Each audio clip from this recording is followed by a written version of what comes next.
Hello, are we good?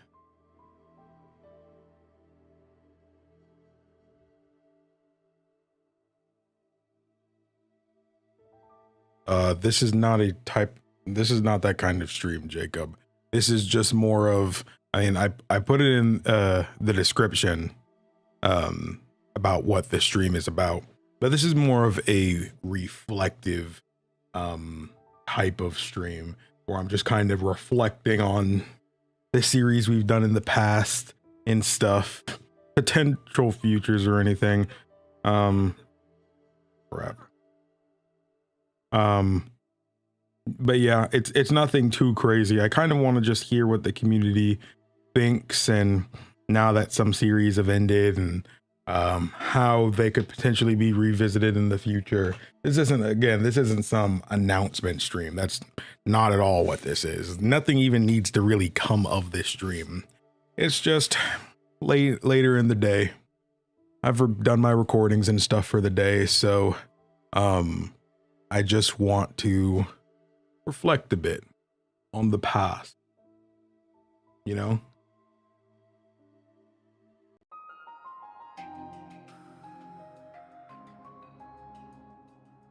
This feels a bit better. Hello, Necrowolf, Lisa, Compowongo, Roland, Jacob, Mike, Poppin, Eric. I do plan to do Red Dead Redemption 2, but I've talked about it in videos before, but I'm currently burnt out of open world games, and it does not help that I've still been playing open world games off of recording. So that does not exactly help my situation, but I have a good reason for it. I had a video game deal with a friend, and he would beat a game I wanted him to beat, and I would have to beat a game he wanted me to beat. And one of those games was an open world game. So I had to play an open world game.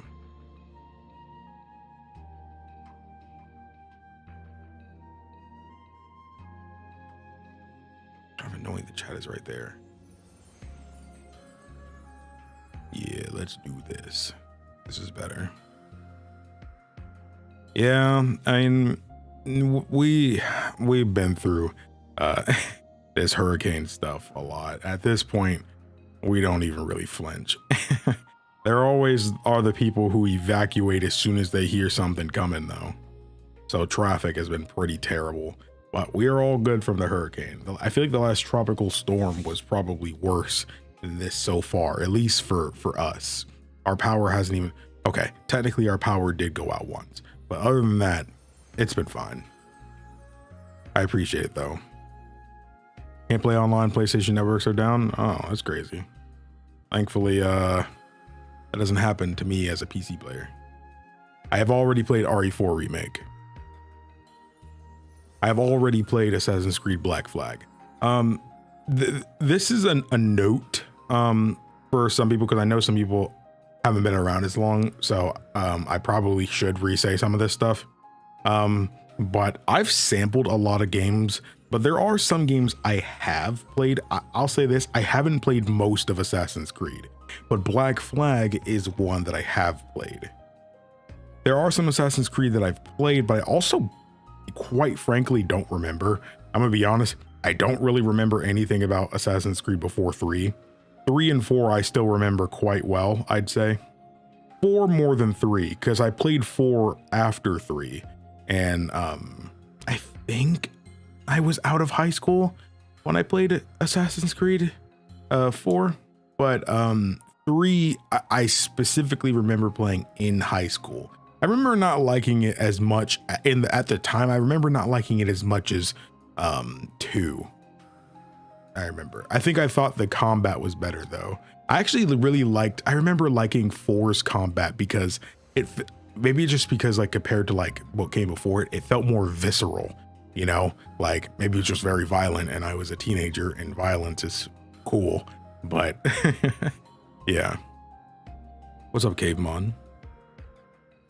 No, you don't have to worry. Don't worry about spamming or anything. I appreciate that. Jazo Jazzo Lazy. Sorry, I've mispronounced your name. Let me know so I don't mispronounce it. So, can't catch the stream, need to go to sleep. Still hope you and everyone takes care and have a fun evening and day. Appreciate that, Lucas. You have a good one as well. I feel the same way about Assassin's Creed 3, the same way I feel about Final Fantasy 13.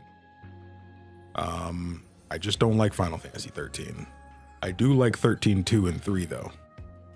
I'm doing this stream because I'm gonna be honest, I need to stream. And I also said I would talk about YouTube stuff this stream. Jazzo, okay. Just wanted to make sure. I don't even drink soda, but ever since I started doing Let's Plays, I started drinking Mountain Dew, and I think it's a problem.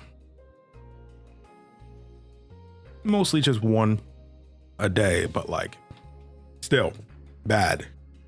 I said I want to talk about YouTube stuff. It's kind of obvious, but I've found it to be quite difficult to balance YouTube. Well, it's all YouTube. I found it quite difficult to balance streaming and videos. I don't necessarily know why, but whenever you see me consistently doing one, I've slacked on the other. It's just true. It's just true. I want to reposition this.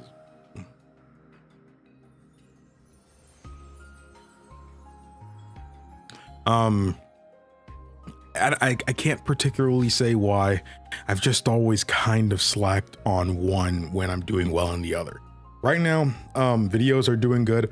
I think I'm pretty disappointed with how God of War has gone. I will say, I'm not gonna lie, the difficulty of that freaking game has had me dreading recording it in some way.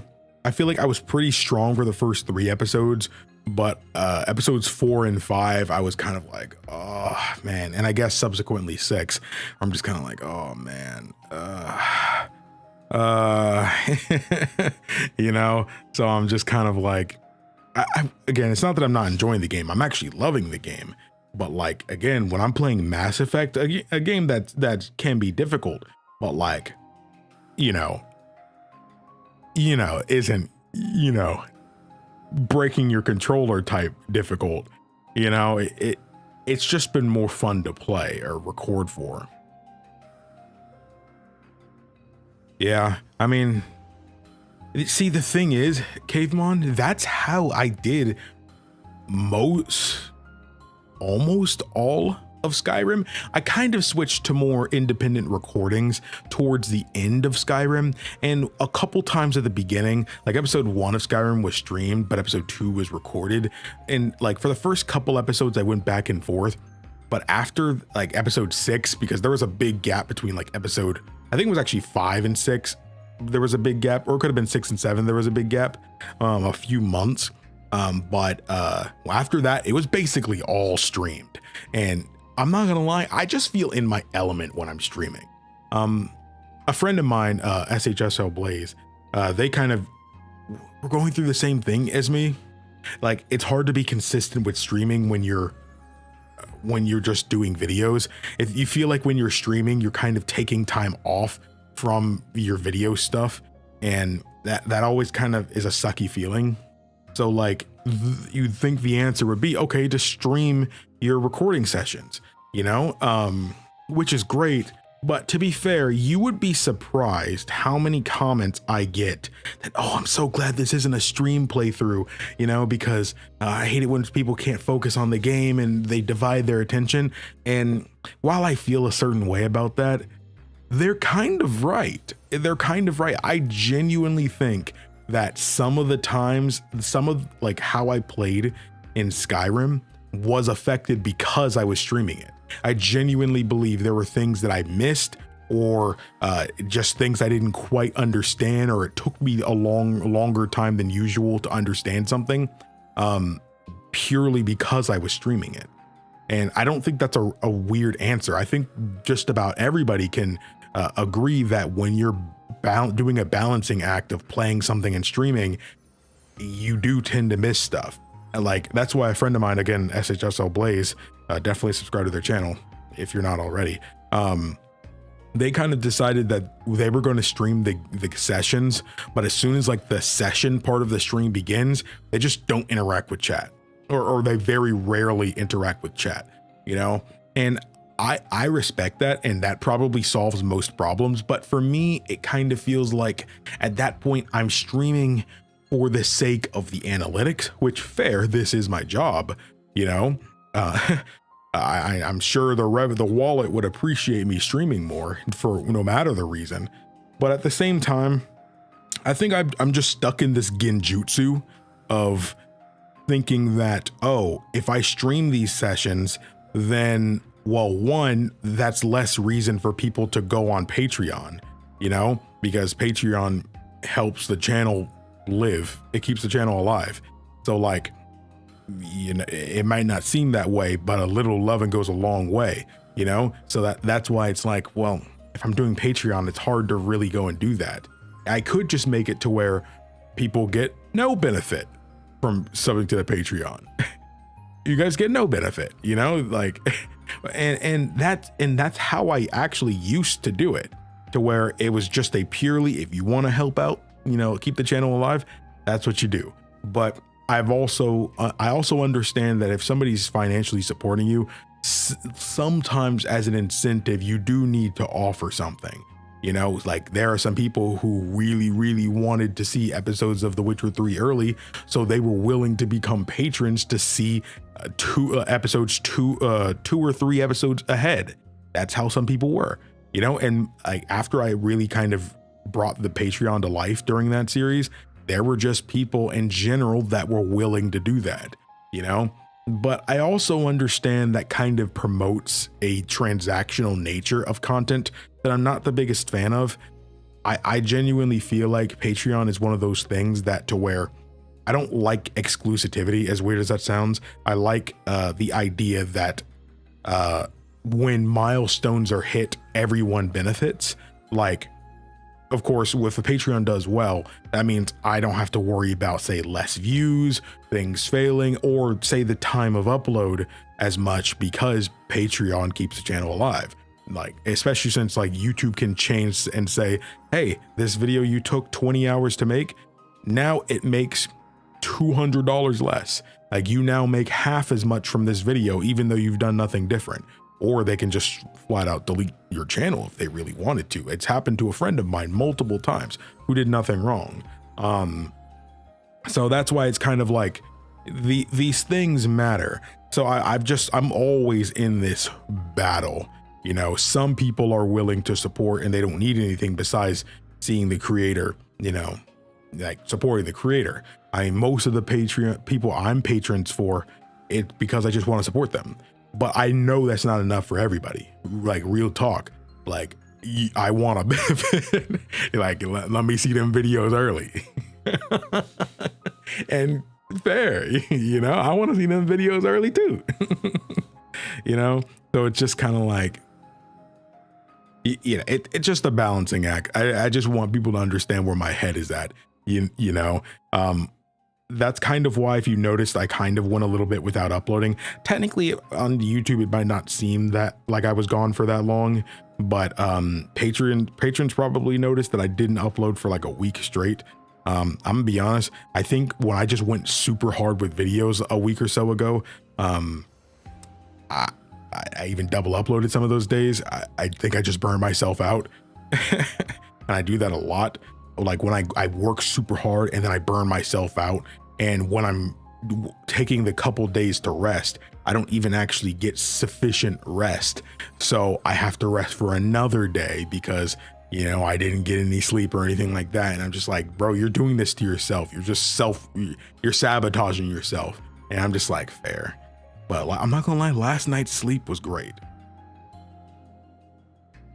Finding the balance is just the hardest part. But you have to do it. That's part of growing up. You just gotta find the balance, man.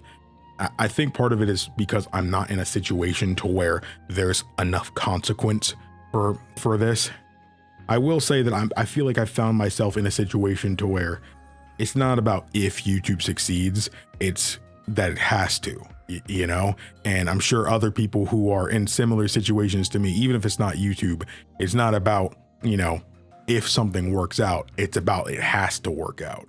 You know, I'm sure many people, especially like around my age, you know what I'm talking about.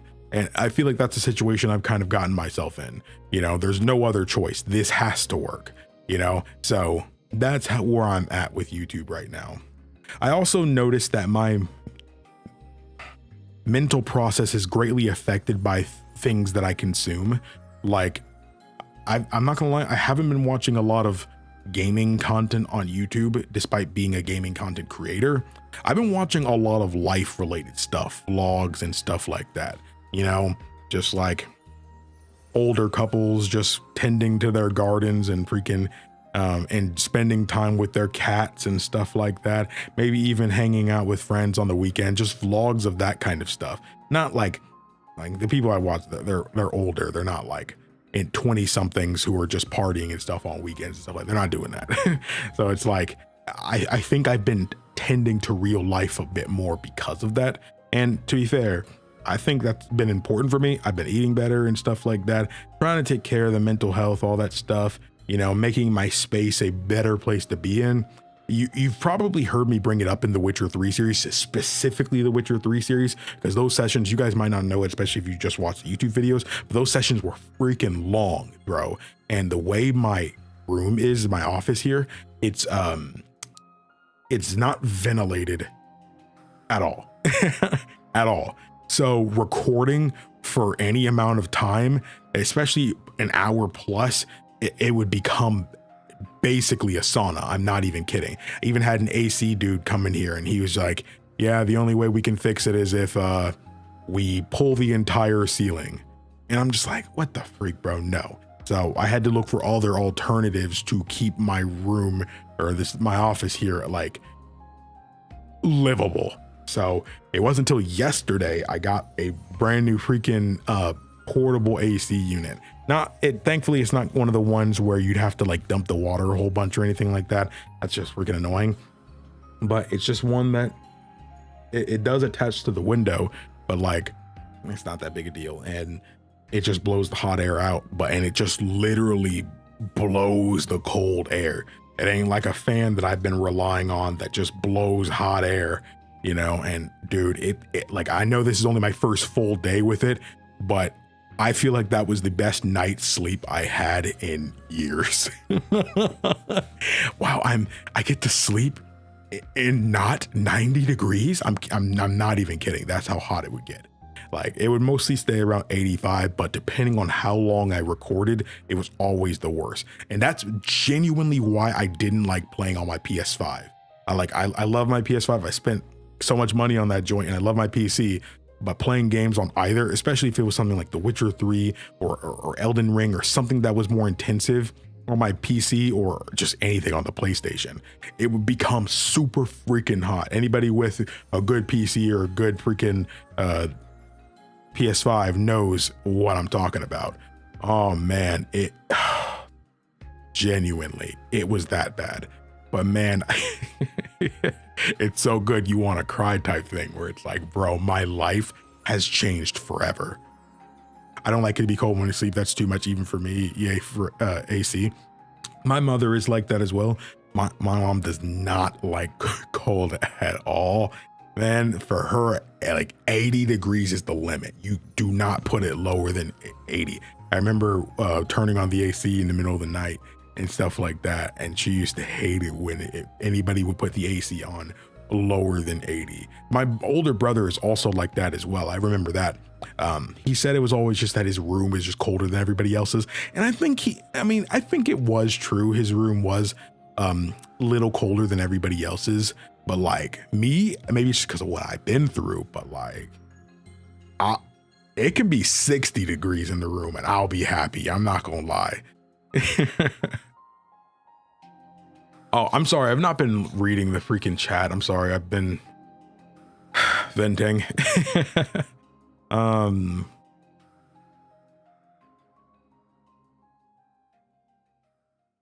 Mass Effect is fantastic. I've been enjoying the game so freaking much.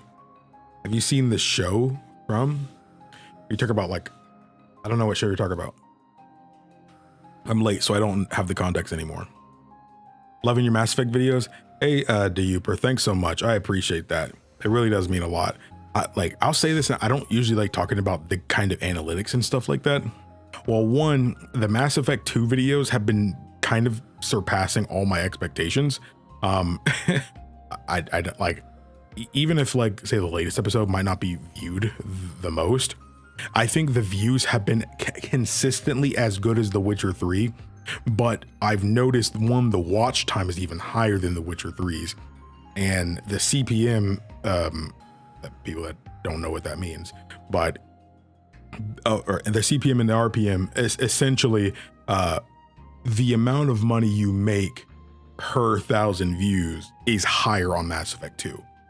It just is. It's just higher. I have no idea why, but like like literally I can get basically no views on a video and it'll still make double what things like The Witcher 3 and stuff was making, and Fallout. I have no idea why. That's just what it is. Like I think it might be just because people have been watching it a lot. The watch time is just really high. I thought maybe it could be because of a holiday or something coming up. Again, they fluctuate. I feel like the more views that you can kind of get, like the more views it gets, the higher potential it has to decrease, because again, advertisers and stuff are choosing how much to pay and stuff based off a whole bunch of different factors and stuff like that. So even if, say, this day it's making this much, they can literally change it tomorrow, and they have. So like when I was first noticing this, it is lower since then. Like one in particular that blew me away was the episode 3 of Mass Effect. I have no idea, and episode 2 as well. I don't know. I have no idea why the analytics were so high, like the RPM was so high for those two, but they both have gone down since then. But they're still, I'd say, double of what most gaming creators usually have. I have no idea why, but it makes me want to get more views. That's what it makes me want to do. I have no idea why, but I appreciate all the support, man. It's been such a fun adventure, and I feel like that's something I really love about that playthrough.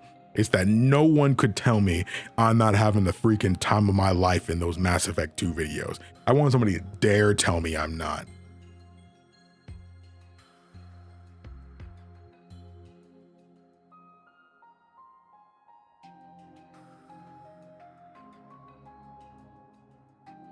But I'm loving Mass Effect.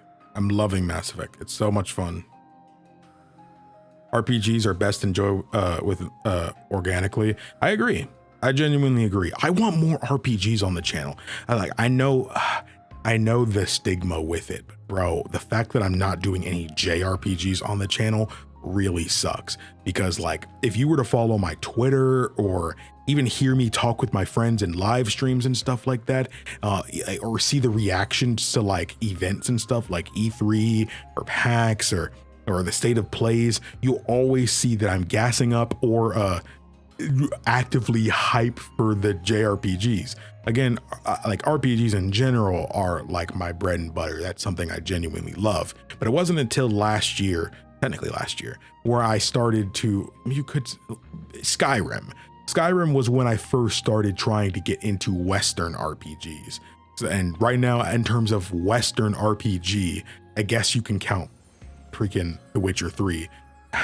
Poland, does it count as a Western place? I guess so. A lot of the gaming sphere tends to count anything that isn't Asia to be a Western RPG. So it wasn't until this year when I really actually dove into and beat Western RPGs. Every RPG I played before that are all JRPGs. So it's like JRPGs are more my bread and butter. I just have way more experience with that particular subgenre. Of course, I'm loving the regular RPGs and stuff that I've been playing, or the WRPGs, but like I do want to share my love for JRPGs on this channel in some capacity. The thing is, it's hard when that's when I have the most experience with. That's why some people were just so blown away that I hadn't played stuff like Skyrim or Fallout or World of Warcraft and stuff like that. Bro, if it was made in the West, I did not play it, bro. I wasn't around that. I was around Japanese games my entire life. Everything from Mario to Zelda, you know, to Final Fantasy to Kingdom Hearts. This was all the stuff that I was surrounded by as a kid. Pokemon, these were all Japanese developed games. So it's like, even when it came to non-RPGs, when I was playing stuff like Resident Evil and stuff like that, those are all Japanese games. You know, even when I just dipped my toes into Monster Hunter, you know, these are all Japanese games. So it's like, it just kind of happened that way. You know, those are the games I was bought as a kid when I was freaking watching cartoons, Mario cartoons, Sonic cartoon, Kirby. These are all Japanese developed series. It just kind of happened that way. It wasn't like it was something that was actively done on purpose. It just happened that way. But I would love to kind of tackle some JRPGs and stuff on here. Like, part of me wants to binge freaking God of War so I can do a JRPG. Again, I'm sorry to some God of War fans, but I'm not entirely confident I'm gonna do God of War 2 on the channel. At least not right now, because I don't know. The series hasn't really been doing well, and to me that kind of equates that there's not enough interest. I'm at the point where even if a series isn't doing well, I'll still go and finish it on the channel. I would like to get back to Dishonored at some point, but that's where my thought process is. If people aren't really excited for the God of War series, then why should I keep putting out content and wasting a series slot on something people aren't that interested in? You know, when there could be potentially more people interested in something else. Like, I could just decide, you know what, God of War isn't doing that great, let me do Dark Souls. You know, that's what I could do. Maybe you want to play Skyrim again? You thank you, Battle Mage build. Hey, peak. I was told in my youth not to make my passion the same thing that feeds me, because that's when you start killing your love. It's funny because I was told the opposite growing up. Like, my mom always told me that, like, where your talent is, like, where your passion is where your talent's at, you know? So it's like even if it's something you kind of have to awaken and stuff like that, like, if you just had a passion for drawing, if you stick with it, you know, then you will unlock that talent that you've just had untapped this whole time. And YouTube's weird because YouTube isn't even really the end game. I never want to stop making videos, but I would love for YouTube to do well enough to where I can put my love for video games to the next level. Like, I think something I would love to do, especially maybe one day, like, somebody comes back to this stream and sees that I said this back then, but I don't think I've really talked about it outside of my friend groups, but like, I would love to make a publishing company for games, a game publishing studio. Like, that would be great, to where YouTube and stuff does well enough to where I can finance, like, say, indie developers and stuff like that to make their games and stuff like that. You know, I would like to try to have some, like, of course, publishers have say in, like, the games that are developed and stuff like that, but I would love to be in that role to where I can not only make my own dream come true by publishing games and stuff like that and just have that tie to the industry, but I'd also love to be able to fuel other people's passions by giving them the opportunity to make the games they want to make. You know, I've seen other creators do that, and I think that's freaking amazing. Shroud, Donkey, they've all done that, and I think the fact that their channels, and it started with their channels and stuff doing well enough to where they can do that is great. That's such an incredible thing. I love that. Say what you will about those creators themselves, but something can be said about them financing people's work, you know, so they can have their dreams come true. That's just a wonderful thing.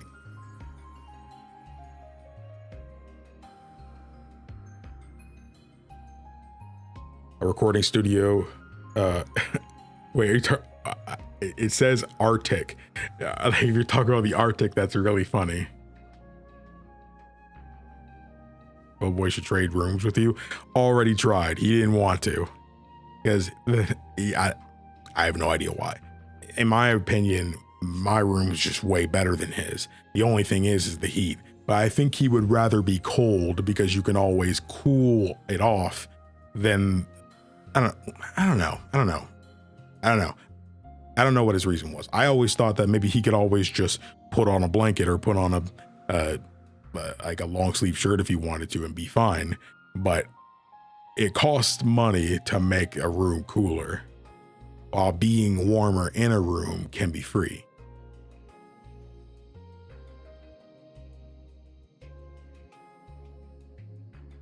Have you ever considered playing any Resident Evil games, or have you played them before? Oh, that was probably said right before I said it, but yes, I've played all of them except I haven't beaten Village yet. I'm most of the way through Village, I just haven't beaten it. I didn't care for Village as much as I thought I would. I really thought I was gonna love Village more because like, I mean, the modern direction of RE is very weird for me. Because, well, it's more in particular 7 and 8. 7, I'm not gonna lie, I couldn't beat that game by myself. I love that it was freaking scary again, but I couldn't beat that joy by myself. I had to beat it with a friend. I couldn't play that joy by myself. RE8 is not scary though. It had a pretty spooky moment. But I feel like the very beginning of the game with Lady Dimitrescu and everything, that was probably the best part of the game, as weird as it sounds. Mostly because it felt like what 7 did, but Eve took us back to roots to like RE1 and 2. In a way, that's what it felt like, just like a specifically catered, small but elaborate location that I really enjoyed. Not to mention, was very scary because you never knew what was around the corner. And while they still try to bring that energy throughout the rest of the game, it didn't hit as hard for me. And I also felt like Lady Dimitrescu was probably one of the better villains in the game. Not to mention, I do like some of the, I won't go too much into it because I know she's the poster girl of the game and not everybody knows about all the other ones, so I won't go too much into it. But there is one in particular, he is very, very cool, that I'm sure most of you who've played the game know who I'm talking about. He's probably the best one, but I enjoy the area where Lady Dimitrescu was at better, if that makes sense. But yeah, RE8, cool, but RE4 remake though, that's a good game. I've already beaten that game 3 times. It would be more, but I can't always be replaying games in my free time. I have a backlog to get through. If I had to say of like all of my favorites, RE4 remake is probably my new favorite, if I'm honest. And I kind of hate to say that because like I feel like a freaking casual when I say that. But other than that, if we're not talking about that, I would probably say the original RE3 is probably my favorite, mostly because the randomization of things is just so freaking great. Nemesis, that's the best tyrant in the series to me. I love how they did Nemesis in the original. Absolutely great tyrant, expanded upon Mr. X. And in a way, it's weird because the Mr. X of the remake of 2, not as good as Nemesis, because I don't feel like he's as threatening, because when you like, he's threatening at first, but when you understand how he works, he's more like just an obstacle. He's as threatening as a freaking as a piranha plant in Mario. He's really not a big deal, you know. But those first 1 or 2 playthroughs of RE2 remake, that was different, bro. That was different.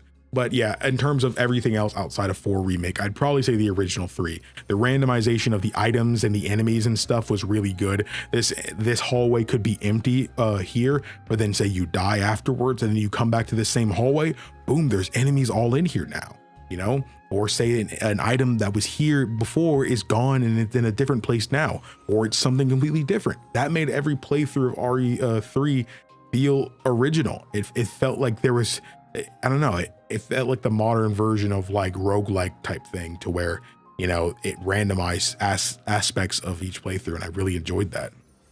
I played that a lot. I would love for them, they actually did just re-release it on GOG. I need to figure out how to get that on my Steam Deck, because playing the original games on the Steam Deck sounds amazing. Yeah, I played RE7 when it first came out. I wouldn't exactly mind replaying these games, but like for the channel, but I have a feeling most of you want to see me blind react to this stuff, you know? Like, I'm pretty sure, like, when you say you want to see me play RE7, it's in the hope I haven't played it before, you know? Which kind of sucks. like the video, hey, hit that like button for you, boy. Leave a comment, say what's up. I appreciate everybody who lurks, but everybody who says hello, I appreciate that too. Xenoblade Chronicles. Oh, you know, the back, I feel like this background has done a good job of kind of painting how I feel right now. I don't even want to change it right now.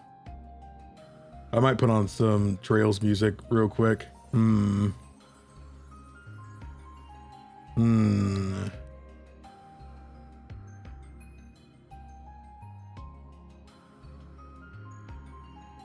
I'll put this on real quick. Voice actor, it could work. I am voicing in a couple projects right now, but I cannot say more. Did you ever think about playing survival horror games? I wouldn't mind playing some on the channel. It would just kind of depend on which ones. I feel like I've played some of the more popular ones. Ghost of Tsushima needs to happen. I'm gonna be honest. Ghost of Tsushima will happen before Ghost of Yote. It will happen. I will do it. Your channel name is KingdomAce. You haven't done a Cage 3 LP. I have not done a Cage 3 LP. That's because I technically played Kingdom Hearts 3 before it came out. But yes, I've played through Kingdom Hearts 3 many times. So again, unless people want to see a non-blind playthrough, especially of a game I've played 10 times, then yeah, that's what really sucks, man. That really sucks. If it's like Japanese style games, I've played a lot of them. Even when it comes to Final Fantasy, I've played most of the series, and the ones that I haven't played, I'm not even too sure people would be that interested in seeing. Probably the biggest two that I haven't played that I do know have like substantial fans are Final Fantasy 12, the Zodiac Age, and Final Fantasy 8. Those are the two that you'd think I will have played, as big of a fan as I am of that series. I mean, of course, there are others I haven't played. I haven't played 3, I haven't played 5. I think that's it. Technically, I haven't played 11 either, but I'm a 14 fan. I'll play that before I die. What's your favorite Pokemon game generation? It's hard to pick these days. I would say the child in me wants to say Gen 2 because I have a lifelong bond of friendship with Quagsire. So like, that's my boy. That's my guy. You know, we've been through a lot together. But I also understand that I am a dirty Gen 7 lover, but I will say my favorite modern Pokemon game is probably Legends Arceus. I love how it reinvents the formula, while keeping everything I love about Pokemon in it.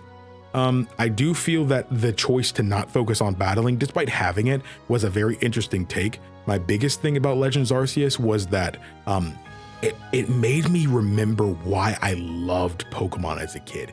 Catching Pokemon, it wasn't even the battling I loved. It was the catching of Pokemon, man. Catching Pokemon, seeing there's a certain childlike whimsicality about it, to where seeing this Pokemon, not knowing what it is, and going for catching it and stuff like that. You know, it like, as a kid, I was the kind of kid that I had like a Pokeball toy.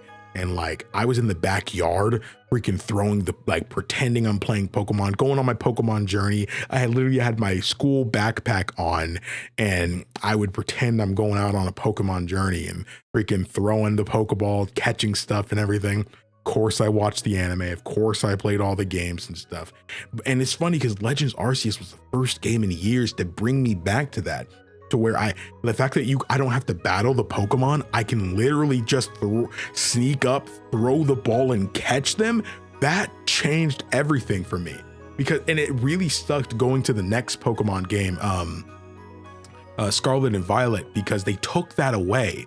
Like the fact that I have to enter the battle and do all the animations, whittle them down just to do it again. You know, and the fact that you don't always have to do that. Like I can send Pokemon out to fight them, so I don't actually have to. But if I want to catch something, I have to engage in battle the classic way.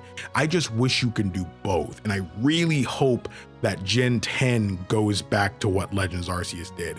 What was it? Legends ZA or whatever they're going to do. It's probably going to be Zygarde. Whatever that next Legends game is, just make Legends Arceus better. make it look better, make it play better, tune up the battling again to where it feels as good as regular Pokemon games, but I still can just go and catch Pokemon and stuff like that. You know, maybe even let the trainer box the Pokemon, you know, like real talk. If it's getting active like that in the past or something like that too, especially, I'm not going out there if I don't know how to fight, bro. I'm sorry, and maybe that's animal cruelty, but if the animal is able to electrocute me or send a black hole at me and send me to another dimension or something, I should be able to box the Pokemon. I'm just saying. I should be able to box the Pokemon. So maybe they got to do something like that. I don't know, man, but that's what I would appreciate. Yes, unlike what I did with Mass Effect 1 and 2, when I finish Mass Effect 2, I will go directly into Mass Effect 3, so you don't have to have any wait. I'm gonna be honest, Mass Effect 2 is doing too well for me not to do that. I trained my English watching your videos. You have a great voice, sound like a voice actor. I really appreciate that, but I'm gonna be honest, I don't know how well your English will come out if you watch my videos because I'm not exactly known for having the best English. The thing is, I feel like I'm quite articulate, but you guys always see me in a very casual setting.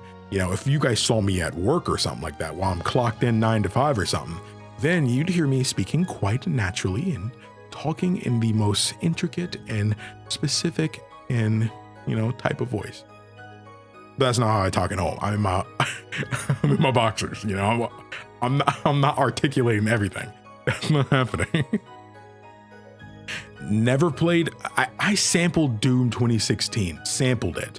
I can't have more than an hour in that game. And if I did, it's probably because it was left open. Doom, I have 2.5 hours in. I last played Christmas 2018, playing Doom on Christmas. That's funny. Because I played 2.5 hours and I bet you that my thing was just open. I bet you in 2018, I bet you my computer couldn't even run Doom 2016 that well. So part of it was just it lagging the whole time. Do I have a favorite anime? Yes, it's Steins Gate. Runner-up would probably be ReZero. Probably. I would love to go through the Halo games. When I did that poll, I was surprised Halo did as bad as it did. Maybe I just have a lot of, you know, maybe I just have a lot of PlayStation or fans or something on here, or PC fans that didn't really get to play Halo like that. But I was surprised Halo did as bad as it did. Another short game I'd love to tackle is Portal. I technically played Portal maybe 5 years ago. I don't remember how long ago it was, but I'm gonna be honest, I don't remember anything of its story. I remember it being funny. That's what I remember. And I remember I immediately booted up Portal 2 when I beat Portal, but I don't remember anything that happens to you. I definitely didn't beat Portal 2. I probably played, I probably just booted it up to start it and like get into the game to see what it was like. And then I got out of it. Definitely didn't beat it. I don't think I even played an hour. So those would be games I would like to do. Half-Life is something I'd also like to do. I thought Half-Life 1's PC port would probably be bad, but no, I actually booted it up the other day because, you know, this is my job. I also sample games and stuff to see, would this be a game style that I'm interested in? Is this game run well enough on modern computers and stuff like that? So I booted up Half-Life 1 and it was surprisingly competent. That game seems like it runs perfectly fine on modern consoles. Now, is the game design? I have no idea. I do have Black Mesa and I probably would prefer to play Black Mesa, but I've seen quite a lot of people specifically ask for Half-Life and not Black Mesa. Don't know why people care too much about the difference when one's just a remake of the same game, but oh well. Usually I go for fantasy, but a good sci-fi FPS is fun. I'm really big on both. Fantasy and sci-fi are my absolutely favorite genres. Like, again, I was a big writer growing up and stuff like that. So if I made any story, it was definitely one or the other. I do have a partial bias towards sci-fi, mostly because I was a Star Wars fan growing up. I loved Star Trek growing up. I played Mega Man Battle Network and Star Force growing up. That just kind of rewrote my brain chemistry. But I am a huge fan of fantasy as well. I am an anime fan after all. I do love my trash isekai and stuff. I do love those. Any survival horror needs randomized items. Clock Tower makes this since SNES and randomized. Yeah, I remember the original Clock Tower did that as well. They're remaking that. I would love to play that because Clock Tower is a game I only know through video essays. Another game I'd love to do on the channel is Silent Hill 2. I've never played a Silent Hill game before. I know I'm a fake fan, especially since if you've ever heard me talk about horror games, Silent Hill's one I always bring up. I was a video essay kid, so it's not that I know the stories of these games. It's more like I loved the video essays about video game history and stuff like that, and like what really impacted the genres and stuff like that. And you couldn't hear about survival horror and stuff without hearing RE and Silent Hill. Again, I was an RE kid, but I was always very, I always acknowledged what Silent Hill did as well. You know, Silent Hill was specifically made to be better than RE, you know? And I'm gonna say this right now, I don't care about basically any of the RE game's story.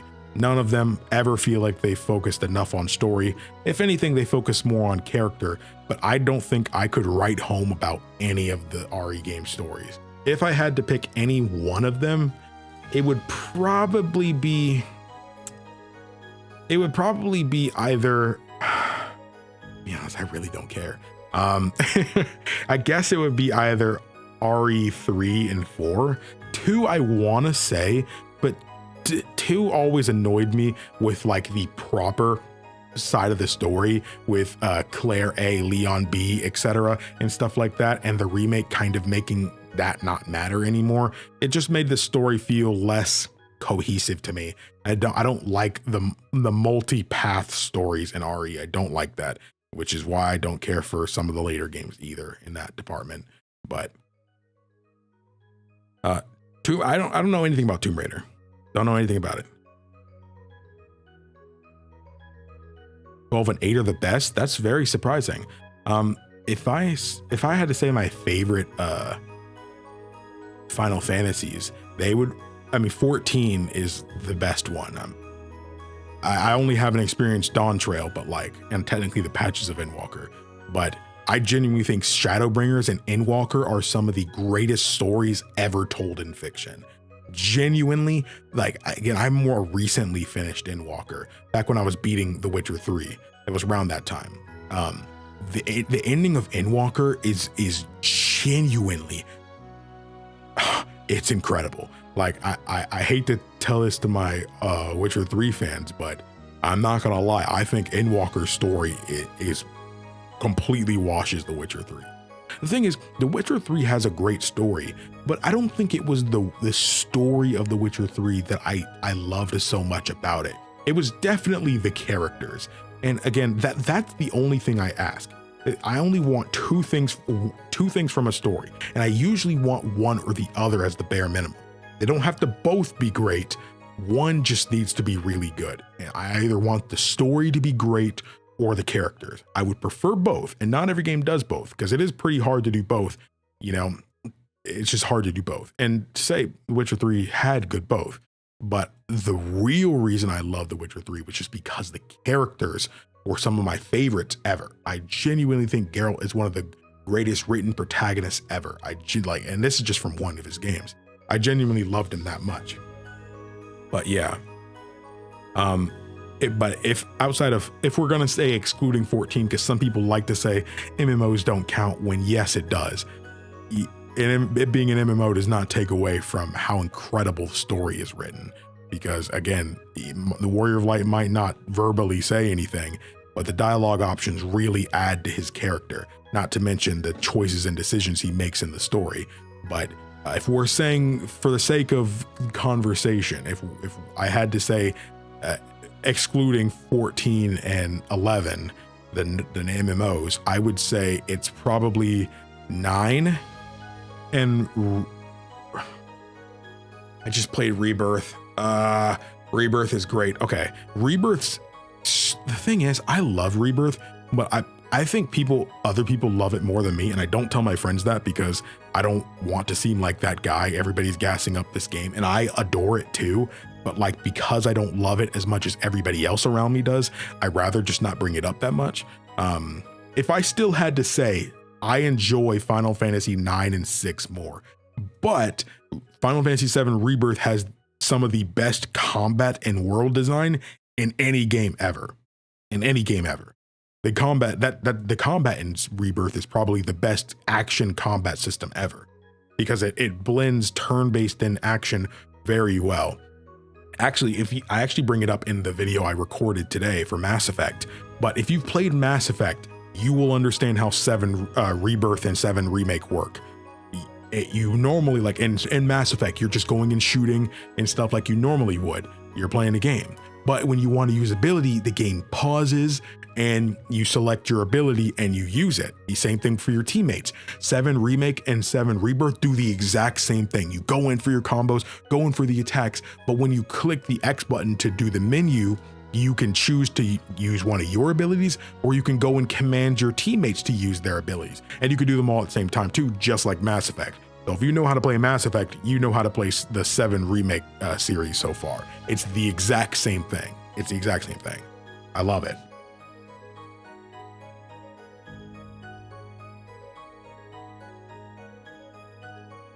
Hello, watching on Smart TV, don't mean to lurk.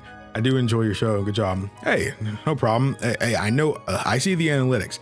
There's quite a people who watch me on TV. Feels kind of weird knowing that my face is on somebody's TV. You know, I won't say, I feel like this, I mean, I'm not somebody who swears and stuff a whole bunch. I mean, at all. So that's something I've gotten a lot of comments of people happy that I don't do that. For me, I want my videos to be for everybody. I don't talk politics. I don't take sides on none of this stuff. I don't do anything controversial, but I also do get real sometimes, you know, because real talk, I love my supporters, man. I love my viewers. It doesn't matter who you are, what you stand for, you know, it doesn't matter if I agree or disagree, none of that stuff. I appreciate you no matter what, because in my opinion, if you're a human being, you deserve respect. You're a human being, you deserve respect. And of course, if you're a dog or cat too, I appreciate them too. Some of y'all sent me pictures of your cat watching the freaking videos and stuff on the iPad. So I appreciate the dogs and cats too. I appreciate everybody. Muntzer? Let me know if I'm mispronouncing your name, but welcome to the stream. First time I played Fallout was 3 on a Thanksgiving. That's pretty cool. Uncharted 5. World 2 was great. My then little kid and I tried to play co-op. It didn't work well. I don't even know if I'd want to play those. If I did Portal and Portal 2, would you guys want it to be a multiplayer series? I feel like that would make it a little bit harder because sometimes scheduling things kind of sucks. But if you guys think they would make better videos, let me know. I have some people in mind.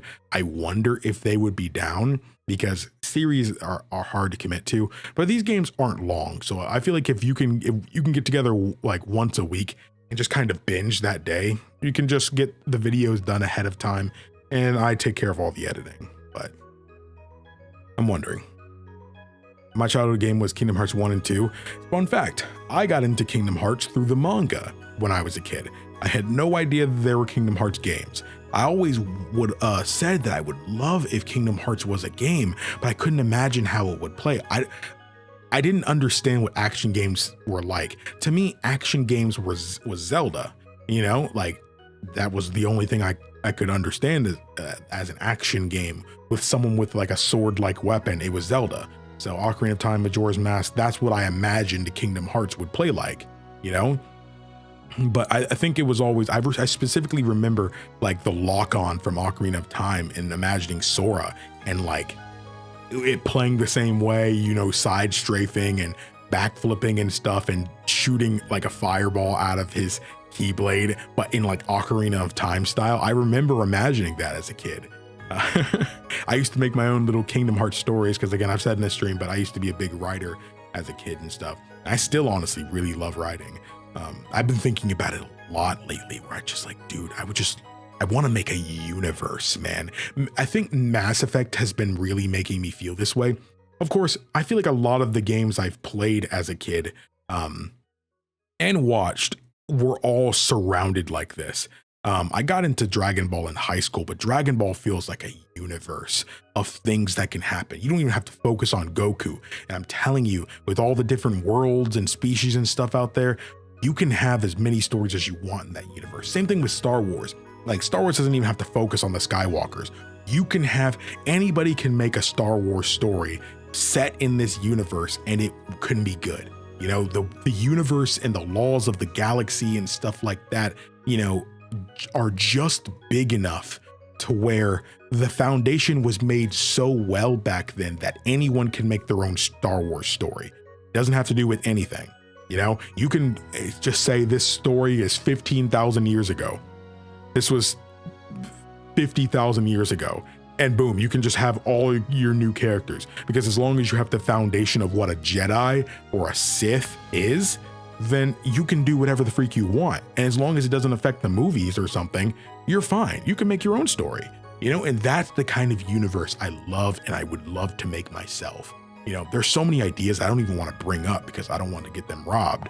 But like, dude, when I'm telling you that there are some neat sci-fi like ideas, my whole thing is the blending of genres and stuff, man.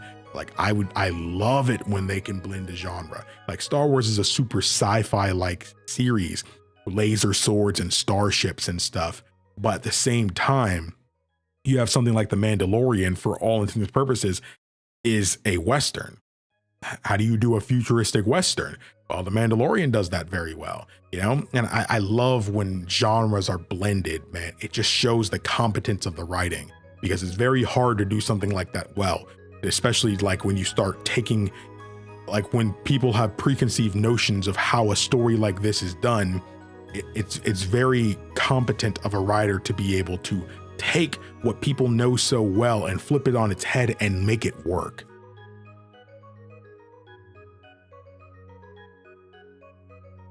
I would love to watch anime and movies on Patreon. It's funny because remember when I said I was going to start doing movies and TV shows on Patreon? That just flat out didn't happen. I'm not going to lie. It's funny because I started an anime last night, and I kid you not, that's the only anything outside of YouTube that I've watched since I watched Deadpool. I didn't watch Deadpool 2. I haven't watched a single movie. I haven't watched a single TV show. Nothing since then.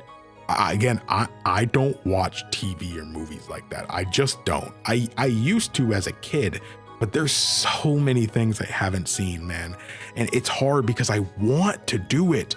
But when I'm there, say I'm already done recording for the day, I'm eating dinner, or maybe I just finished dinner or whatever, I want to sit down and watch something, but I just can't do it. I have no idea how. Maybe I need a friend to watch with, and because a friend is there, it makes it easier. Like, you guys don't know, but I have a friend, my friend P. Cody Matt, shout out to him, subscribe to his channel. Him and I watching stuff, going through a backlog of like anime and stuff, that was the best time for me watching stuff. Consistently watching new shows and stuff, that was the best time. So maybe I just do better watching stuff with someone else. But I also know not everybody, like, you guys are accustomed to just seeing me. So maybe it would feel a little disruptive or, you know, less interesting if you have somebody else to worry about too. You know, I don't know. Do you plan on playing the Metal Gear Solid games on your channel? That would depend on you guys. Metal Gear is a series I got into when I was 15, I'd say. 15, 16. So I was about in 10th grade. That was when I got a PS3 from a friend who is now not a friend because he's not a good person. But I knew him for a really, really long time, and he just gave me his PS3, and I really appreciated that. That was my first PlayStation. Well, technically it wasn't my first PlayStation console, but at that point the PS4 was been out by then, you know. So, and I was just getting the PS3. So I didn't experience a lot of the PS2, and I didn't experience a lot of the PS3. So like I binged a lot of games, Persona 3, Persona 4, The Last of Us. I played all of these games and stuff like that. There are still things I didn't play, like God of War and stuff like that. But another series I did get into was Metal Gear. Metal Gear is one of those things where I remember the outlines of the story. I remember a lot of the big moments. I remember the reveals, but I don't remember most of the cutscenes. If it's a big story moment or reveal, I probably remember it. But if it's the moment to moment cutscenes, you know, if it's a lot of like the log cutscenes and stuff like that, you know, I probably don't remember a lot of that. I also don't remember how to play the games.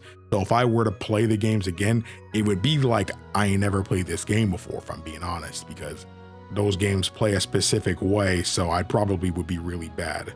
But it is something I'm interested in playing again, because even if I didn't do it for YouTube, I would definitely do it again on my own. But if I were to go through the games again, I would like to share that experience, because if you notice during videos, I like to kind of talk and gather my thoughts, and I didn't do that back then. I do talk and commentate while I play games. You can ask my friends. I commentate even when I'm not recording. If I'm playing in a game in a Discord call by myself or something, I will still commentate. I will still commentate. It's just what I do. But yeah, I would still like it, but I don't know if people would be down to see it if I've technically played it before. Never played Fable. Technically, I played Fable for 20 minutes, 15 minutes at a freaking Best Buy laptop around the time that joint came out.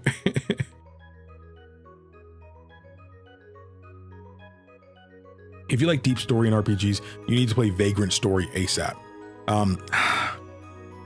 I know about Vagrant Story. That's the game that it takes place in the same world as like Tactics and Final Fantasy 12, I'm pretty sure. But it plays very different. That's the game that I know, like, it's known for its combat system. I would love to play that game. I would love to play Final Fantasy Tactics as well. I technically started Tactics, but I only did the first mission, maybe 2 missions, and it was recently. It was maybe about 3 months ago. I wanted a new game to play on my Steam Deck, and Square Enix has sent me the game, and I still haven't made a video on it. I apologize, Square Enix. They were kind enough to give me the game, and I just decided, you know what? This is gonna be my new Steam Deck game. I played 2 missions, and that was it. Not because I didn't have fun. It's just playing games on my own time is hard. What's your opinion on the Trails, specifically the Cold Steel arc? It is extremely underrated. I mean, I want to say underrated when it's technically the most popular arc.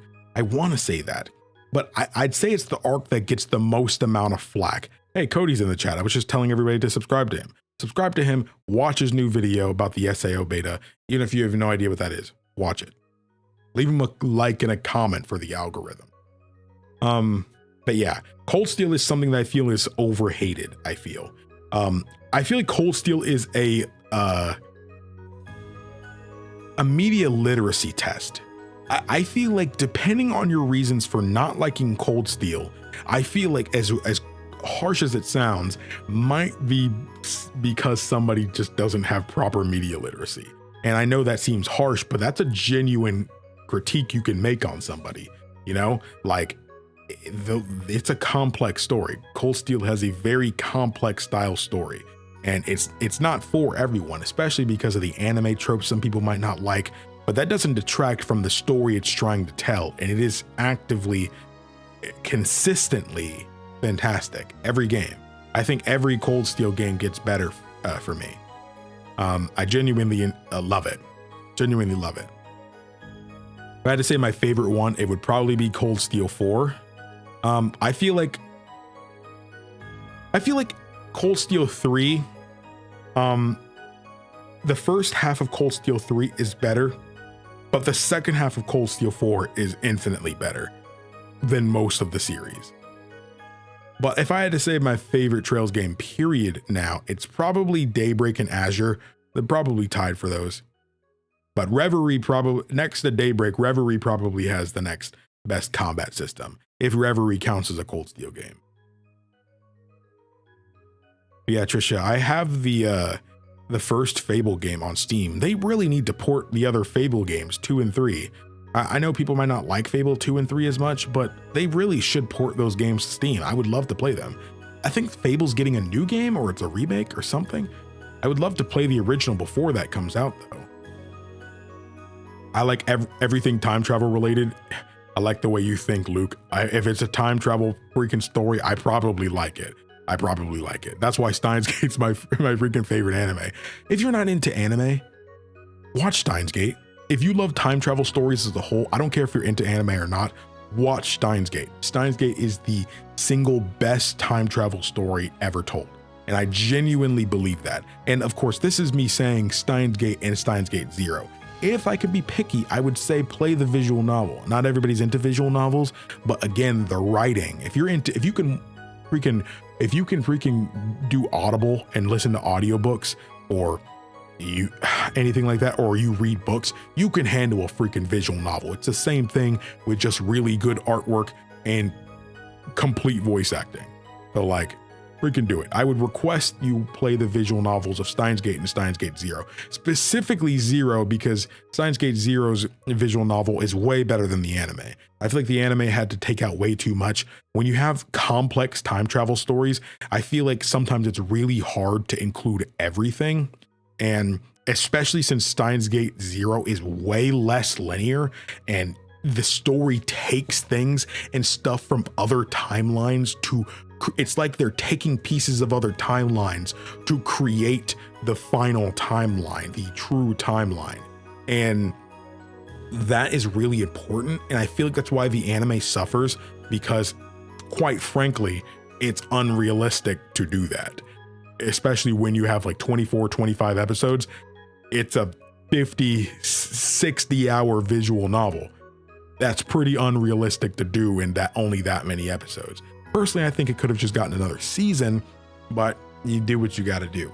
But Steins Gate Zero still has a good anime, and the original Steins Gate's even better. Don't watch Zero first. I know it has Zero in the name, but it is supposed to be consumed after Steins Gate. Steins Gate Zero. I have played the RE series already. I also have played Detroit Become Human. How'd you with your Skyrim playthrough? Slaps, not gonna lie, but I don't want to get too far ahead because I'm in the middle of my first playthrough, so I gotta pace myself. Oh, for sure, no worries. And I'm gonna be honest, there's probably stuff you can do in your own playthrough that I just didn't do in my playthrough. I don't want to spoil what I didn't do in my playthrough.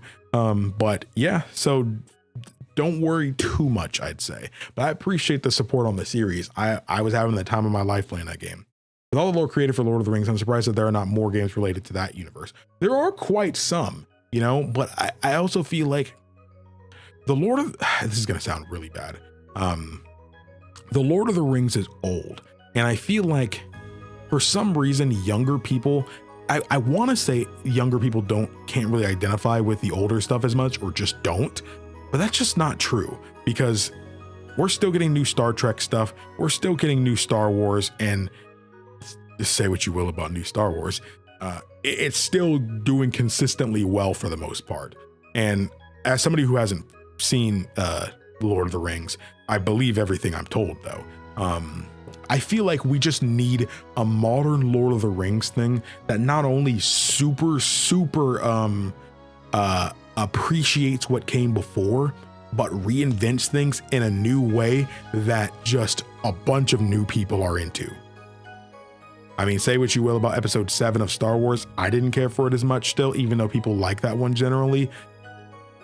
It kind of did that. Episode 7 gave hope to the older fans and hype to the new ones. So, and I feel like episode 7, despite my reservations against some of its story decisions, it was exactly what Star Wars needed at that moment.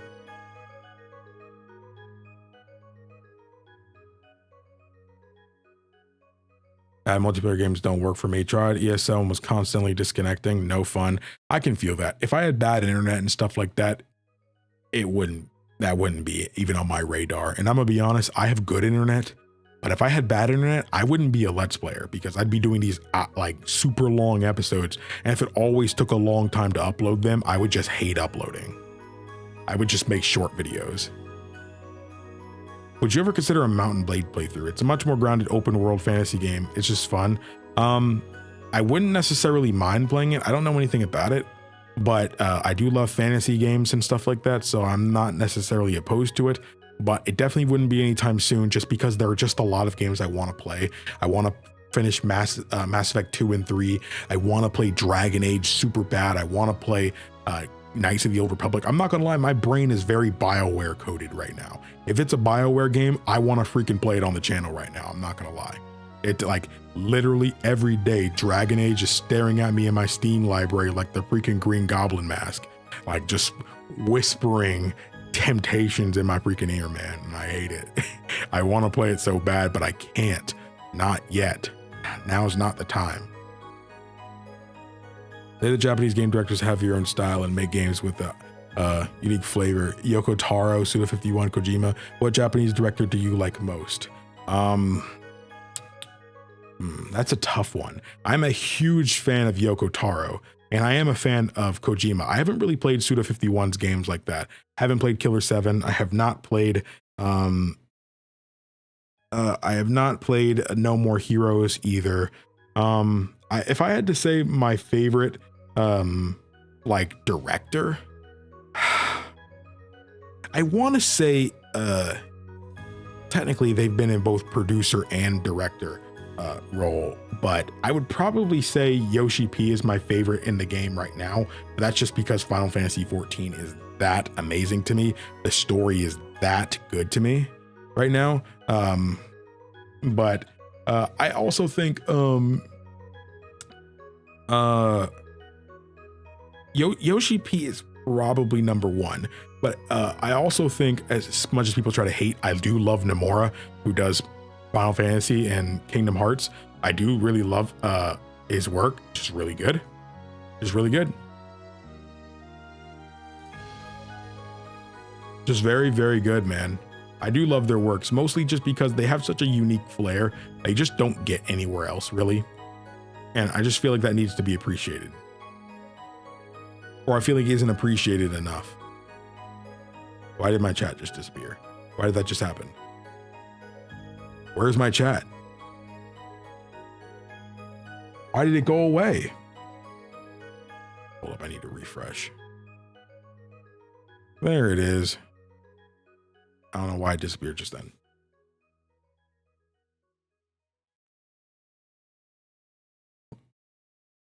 All right, Lisa, have a good one. Not into anime, but Initial D was one you liked. Hey, I have a friend who's pretty into Initial D. Would you ever consider a game like ESO and play with your audience? I'm gonna be honest, I'm not too into the idea of playing with a bunch of viewers. Not because I dislike viewers or anything like that. I just feel like it's better to go at my own pace for some things.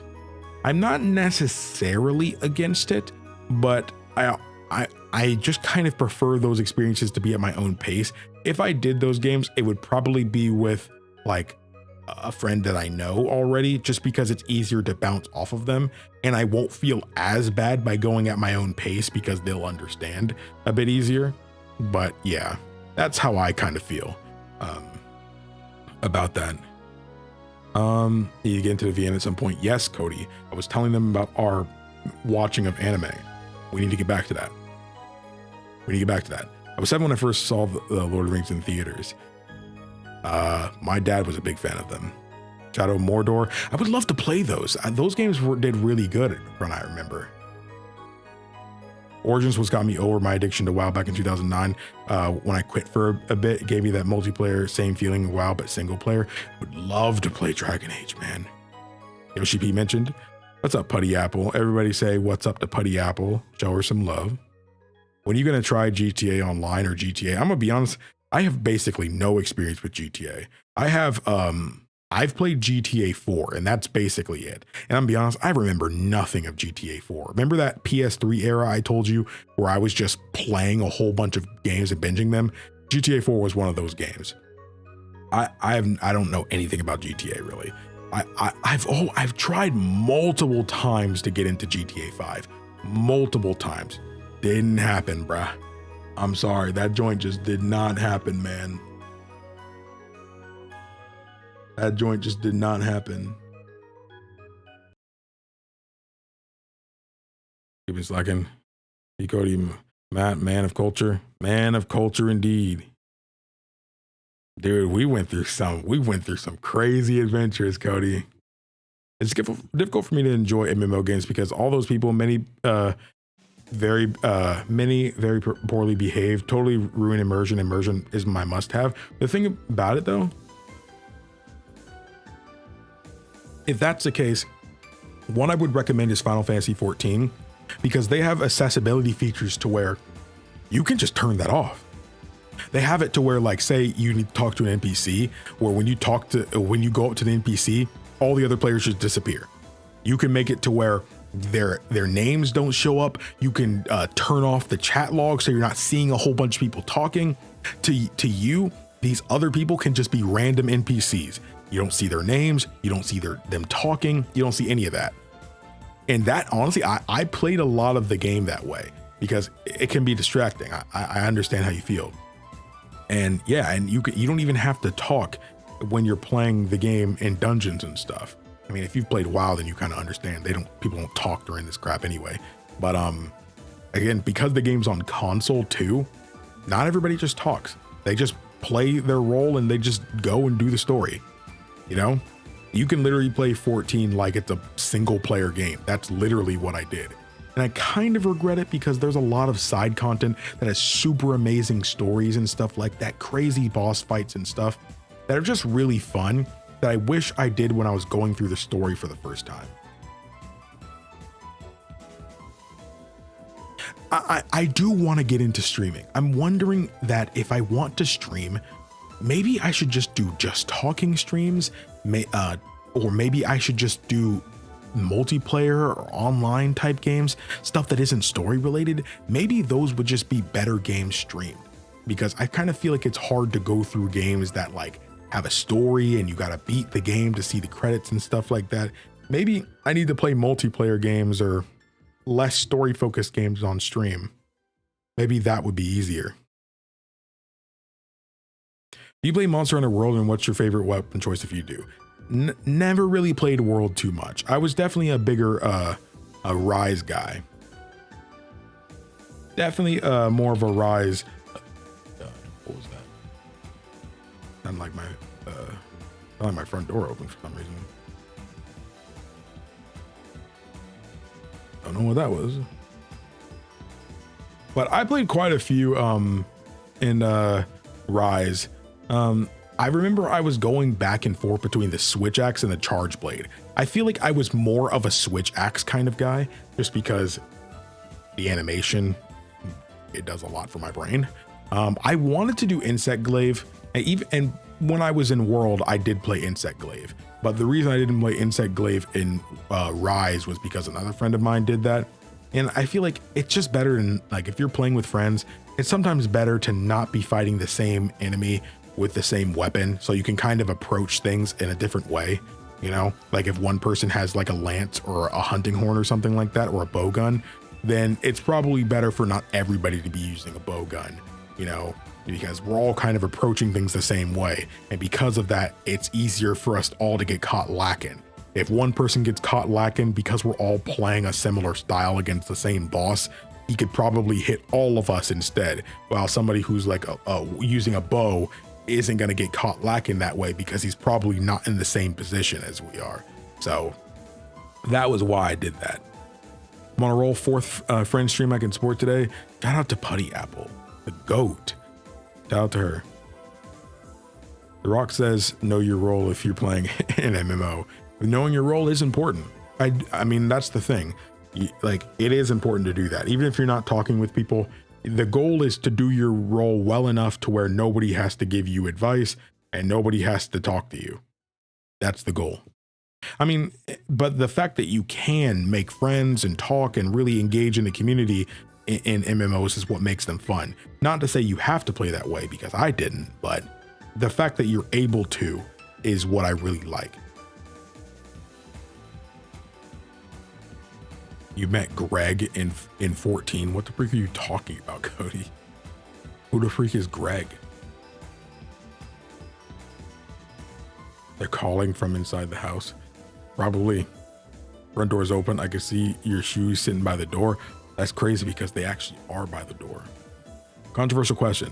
What do you think about the lack of hairstyle for black characters on games? This problem still exists in 2024. I hate it. I hate it. I'm not going to say the game I was playing, because for some reason this game grants controversy, when in my head, again, you need to be able to separate art from the artist.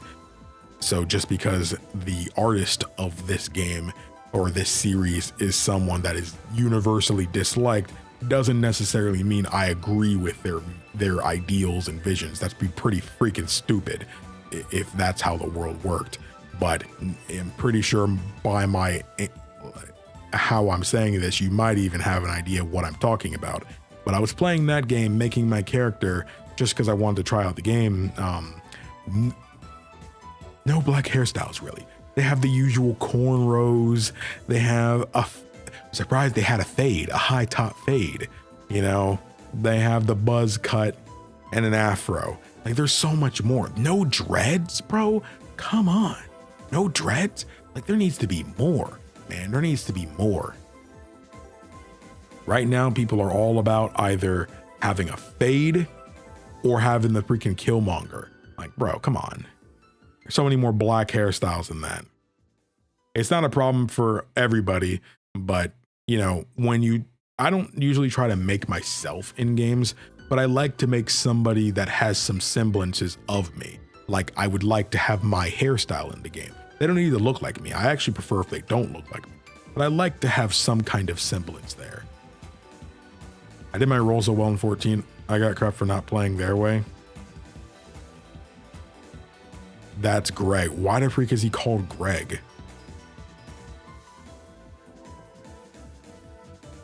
I've never known him to be called that.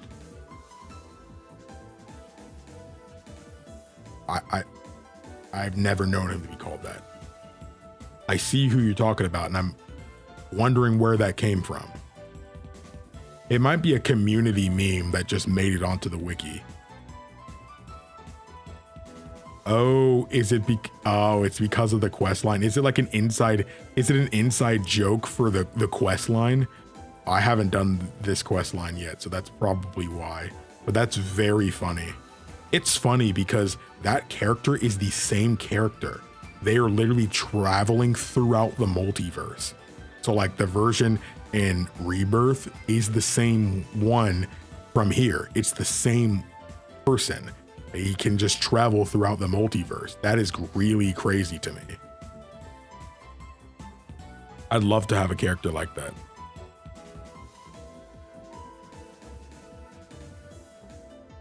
I have no opinion on Origins, Odyssey, or Valhalla because I haven't played them. However, I do think I like how games like Valhalla plays. I do think ones like that seem really interesting to me. If I were to play the games again, I would probably try Valhalla first. There was another new one that came out. I feel like a friend of mine got, and he didn't really play that much, but he liked what he played. Do you have any games that you're planning to play for the channel? Yes. I honestly want to go through BioWare's entire catalog, if I'm honest. I want to play Baldur's Gate. I want to play Neverwinter Nights. I want to play Star Wars Knights of the Old Republic. I want to play Dragon Age. Those are all the games I want to play the most right now. This, of course, includes finishing up 2 and 3 of Mass Effect. But I also want to play Final Fantasy on my channel. I want to play Metaphor. I want to play Trails. I want to play Ys. I want to play these games on the channel. One game I really wished I played for the channel that I feel like was the perfect opportunity was, well, one, Final Fantasy VII Rebirth. I did do the first episode, but I didn't do any other ones. I just did a first impressions, you know, but I wished I did that. I really wish I did. Same thing with Trails Through Daybreak. I really regret not doing that. Octopath Traveler 2 is probably a big one for me that I really wish I played on the channel. Honestly, I was so upset that I didn't play it on the channel that I just never went and beat it. I mean, I'm pretty far into it. I'd say I'm maybe halfway. I'm about 32 hours into the game. Okay, maybe that's not half. But I've done most people's chapter 2s up to that point. I think there's one character I technically didn't even get yet. I want to play Old Republic really freaking bad, man. No, I don't want to play Sonic Chronicles. I want to play Metaphor when that comes out, bro. Like, like, dude, if I'm really tempted to just say, screw it. Don't care about nothing. I don't care if this doesn't get views. I want to play Metaphor ReFantazio on my channel, bro, and just have a playthrough of that. I think that would be wonderful, man. I think that'd be wonderful. And again, I have one of those jobs where I literally could just do that, but like, I'm trying to get a balance. I think for me, what sucks is that I don't think in a while, I mean, technically I'm only a few Let's Plays in, so I'm still really new at this. This year is only when I really actually became a Let's Player, but I would love to have both series on the channel do well at the same time. Like Skyrim and The Witcher 3 both did well individually, but I would like the two series that are going on to both be doing just as well, if not like better than most things at the same time. But it keeps being like, oh, The Witcher 3 was going really well, but Fallout was kind of lagging behind. And now it's like Mass Effect 2 is doing really well, but God of War is lagging behind, you know? And I would just love to have two banger series, you know? And I really don't want to do two BioWare games on the channel at the same time, because I feel like if I were to be playing, say, Mass Effect 3 and Knights of the Old Republic, I feel like, where's the variety on the channel, you know? It's not playing the same series. It's not like to that extent, but I feel like if I'm playing something like Mass Effect 3, I feel like having something like Metaphor on the channel would be fire. I feel like that game is going to be my game of the year. Finally made it. Saw you go live an hour ago, was busy. What's up, y'all? What's up, Data Goose? Good to see you as always. I've never played Red Dead. Let's Plays are top tier. Thank you. Hey, thank you. I appreciate your support. I want to play Red Dead right now, but I'm gonna be honest, I don't want to feel negatively about the game because I'm burnt out of open world games. And I'm burnt out of open world games. I know for a fact that part of the reason I might feel a certain way about the game is because I'm just burnt out of open world games. And to be honest, I don't think it should be that shocking, because I kind of played the kings of the RPG genre, or the open world genre, back to back. Again, I was playing Tears of the Kingdom on my own. Then I played Skyrim. Then I played The Witcher 3. Then I played Fallout New Vegas, you know, and I just playing. And then I played Final Fantasy VII Rebirth on my own, you know, and I'm streaming Elden Ring. That's 6 back-to-back banger open world games. And especially since I was playing a lot of these at the same time.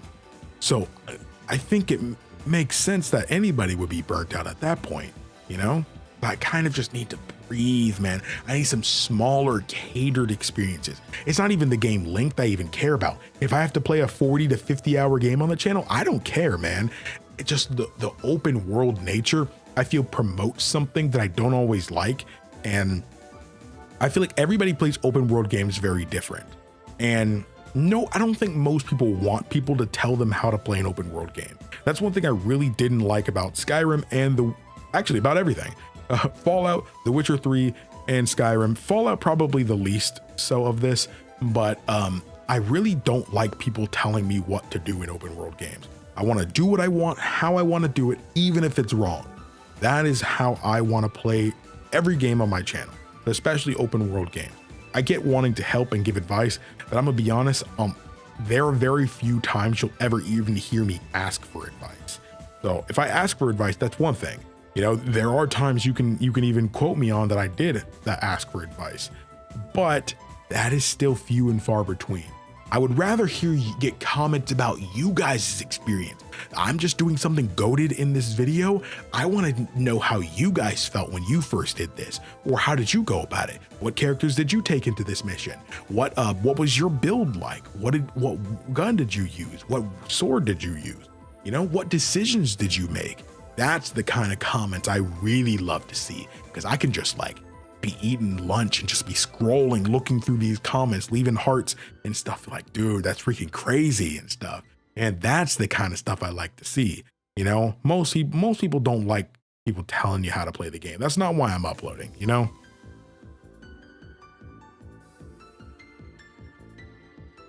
Yeah, Mass Effect's cool because it's going to be neat. This episode that I've just played today, I want to say spoiler alert, but I won't spoil what happened. But people that are in the Discord server, which you guys can join with the link in the description box below, I posted that I just posted episode 6 of Mass Effect 2 today on Patreon, and we did the Project Overlord DLC. Anybody who's played Mass Effect 2 and did that DLC, you would know that story is wild and probably controversial. I give my thoughts at the end, but it was a great episode. It's a long one. It's the longest episode in the series so far. We don't do main story in that video, so for some people who were kind of waiting on that, sorry. But don't worry, next episode we're back in and we're going to get our final party member. I'm very excited for that. I have heard of the game High on Life. I have, and I've played a little bit of it. I enjoy it. I'm a Rick and Morty fan. I'm behind and I haven't watched any of the new stuff. Can't remember if it was season 5 or 6, but when it started doing the weird thing, you might know what I mean. I think I kind of fell off after that. I mean, Rick and Morty's weird, you know, but there was a pretty weird baby thing, and I was like, okay, nah, I'm good. I just haven't been back. Not that I don't want to see more, I just haven't felt the need to. I totally get burnouts. It kind of sucks getting burnout, especially if you're playing games. Yeah, I mean, I still haven't beaten Tears of the Kingdom. Despite playing that the day it came out, I never beat it. And again, I'm a Zelda guy. Zelda is one of the first games I ever played in my life, ever. I've been playing Zelda for as long as I can remember. Like, I was probably playing Zelda before I can talk. Like, that's how long I've been playing Zelda, for over 20 years, probably about nearly 25 years. I don't even know if I was 2 when I first started playing Zelda, when my parents put Zelda in front of me. So it's probably been 24 years maybe. So like, because I'm about to be 27, it's about to be October. But yeah, it's been, wait, I have to look around. There's 30 days. So yeah, in 30 minutes, I will turn 27 this month. So in October. So it's probably been 24, maybe 25 years I've been playing Zelda. And the fact that I still haven't beaten a mainline game is wild to me. This was somebody that earlier in my YouTube days, I heralded that. It's funny, I was a Let's Player when I first started YouTube, that those Let's Plays I did of like Majora's Mask, those were like my first time playing it. I was still pretty young. Well, technically I did play Majora's Mask before that, but yeah. Anyways, some of the games I played for the first time, those were my first times going through them. But I had played through Zelda. I used to herald that I played through every single mainline Zelda game and stuff like that. That used to be my thing. I used to be the Zelda guy. My friends knew me as the guy who loved Zelda. You know, and the fact that there's one that I haven't beaten is crazy to me, you know. I'm just burned out, man. I'm just burned out. That's why I want people to know it's not because of any game in particular. I don't want to not play Red Dead because of that. Though I am tempted to play the first Red Dead before Red Dead 2. The reason for that is because I know Red Dead 2 is a prequel, but they still wrote Red Dead 2 with the idea that you've played Red Dead 1, because then they can maximize the impact of the story. That's just a fact. That I know plenty of people who've played the games. That is just a fact, you know, and I would love for them to port Red Dead 1 to Steam. That is what I'm waiting for. Not to say I won't just go and play Red Dead 2, but I don't feel I'm in a rush to play Red Dead 2 because I would love for them to just port Red Dead 1. They've remastered Red Dead 1. It's on Nintendo Switch, but not Steam. Come on, bruh. Happy birthday. We're still a bit early, especially since my birthday is the 27th of October. It'll still be the birth month, so I appreciate that. Thank you. PSN having a global outage unfortunately does not bother me, because if I'm going to be on my PlayStation, I'm definitely not playing no multiplayer game. I'm definitely not playing a multiplayer game. I've noticed that YouTube gamers are really hyper reactive with the disclaimers and explanations, etc. Like they've all been traumatized by the commenters. It's a very sad comment about internet society. It's crazy because you just made me realize that that's how I am.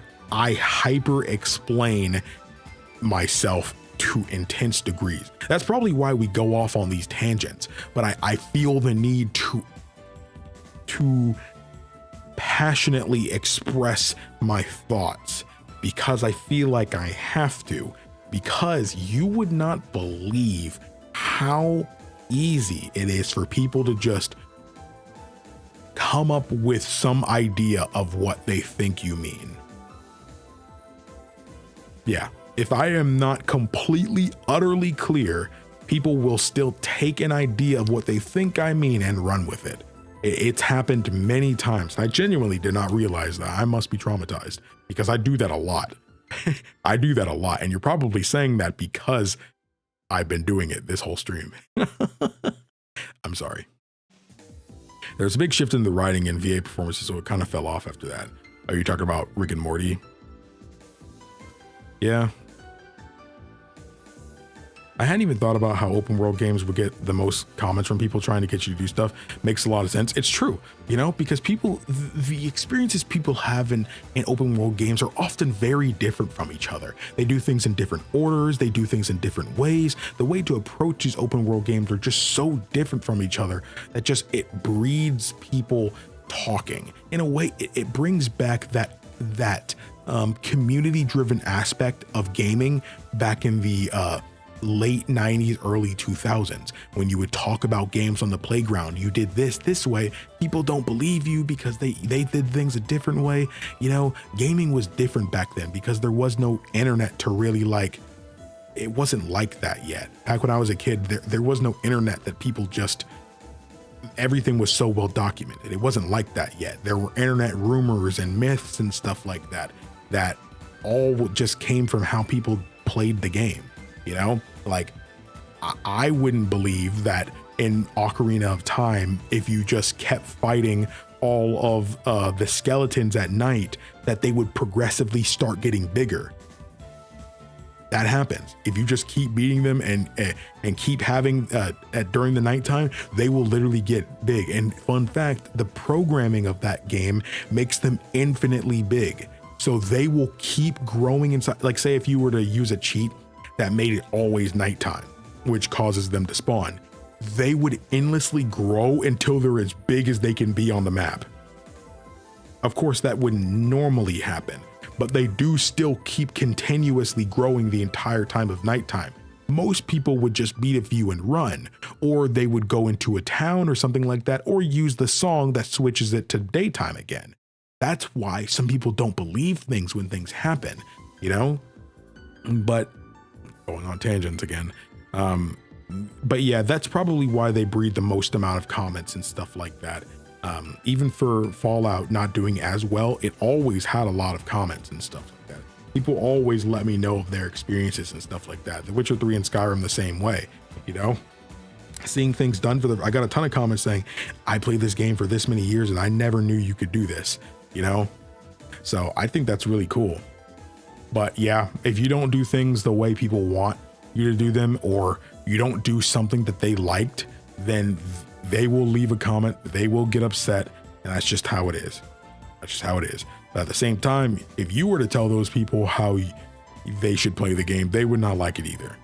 So your best bet, anybody that wants to be a Let's Player or something, especially if you're going to play open world games, play games how you want to play them. Do not let anybody else guide you in any way, unless you just specifically want that. Don't let anybody tell you how to play a game, man, because genuinely believe that playing games according to how other people want you to play them will make you like the game less. And I'm gonna be honest, nobody wins if you like the game less because of that. Nobody will like the game as much. Nobody will like that outcome. Do you have a favorite game on the PS1? Favorite game on the PS1? Ooh, I would probably say Mega Man Legends 2 is probably my favorite. Okay, Mega Man Legends 1, the vibe and stuff is probably my favorite. but the gameplay of Mega Man Legends 2 is probably my favorite. I can't think of any PS1 game at the moment. And if I did, you could say Chrono Trigger, Final Fantasy VI, but neither of those games started as PS1 games. Mega Man Legends 1 and 2 were technically Mega Man Legends is also an N64 game. So overall, Mega Man Legends 2, because it's just more fun to play. It's definitely more story driven, and some people might not like an action adventure game being so heavily story based. It's not super heavy story based, but it's much more than the first game. But yeah. Chrono Trigger speedrun. I could speedrun Chrono Trigger. I'm not gonna lie. I could do it. I think I could. The thing is though, it doesn't matter how much you like a game or how many times you've played it. Speed running is going to be hard when you first start it. I don't care. I have a friend, Prodigy. He might even be in the stream. I have no idea. Hello. I see him in Discord. The thing is, I would love to see him, for example, freaking try to speed run Kingdom Hearts, because that's like his thing. He's played them a ton of times. But I think it would go to show that no matter how much you love a game, how many times you've played it, actually speed running it is going to be difficult. Speed running takes some otherworldly talent that takes blood, sweat, and tears to freaking get good at. What's your favorite Zelda game? Majora's Mask. I would also say a close second would be A Link Between Worlds though. I love the freedom of A Link Between Worlds. The dungeons are extremely good, but Majora's Mask has the vibes and the writing that I love the most. The world of Majora's Mask is great because they make me care about all the individual characters and their schedules and their lives. That's the thing that Majora's Mask does that most RPGs and even story games do that I don't agree with, and I think they need to do better with. Majora's Mask, I want to save the world in Majora's Mask because I care about these people.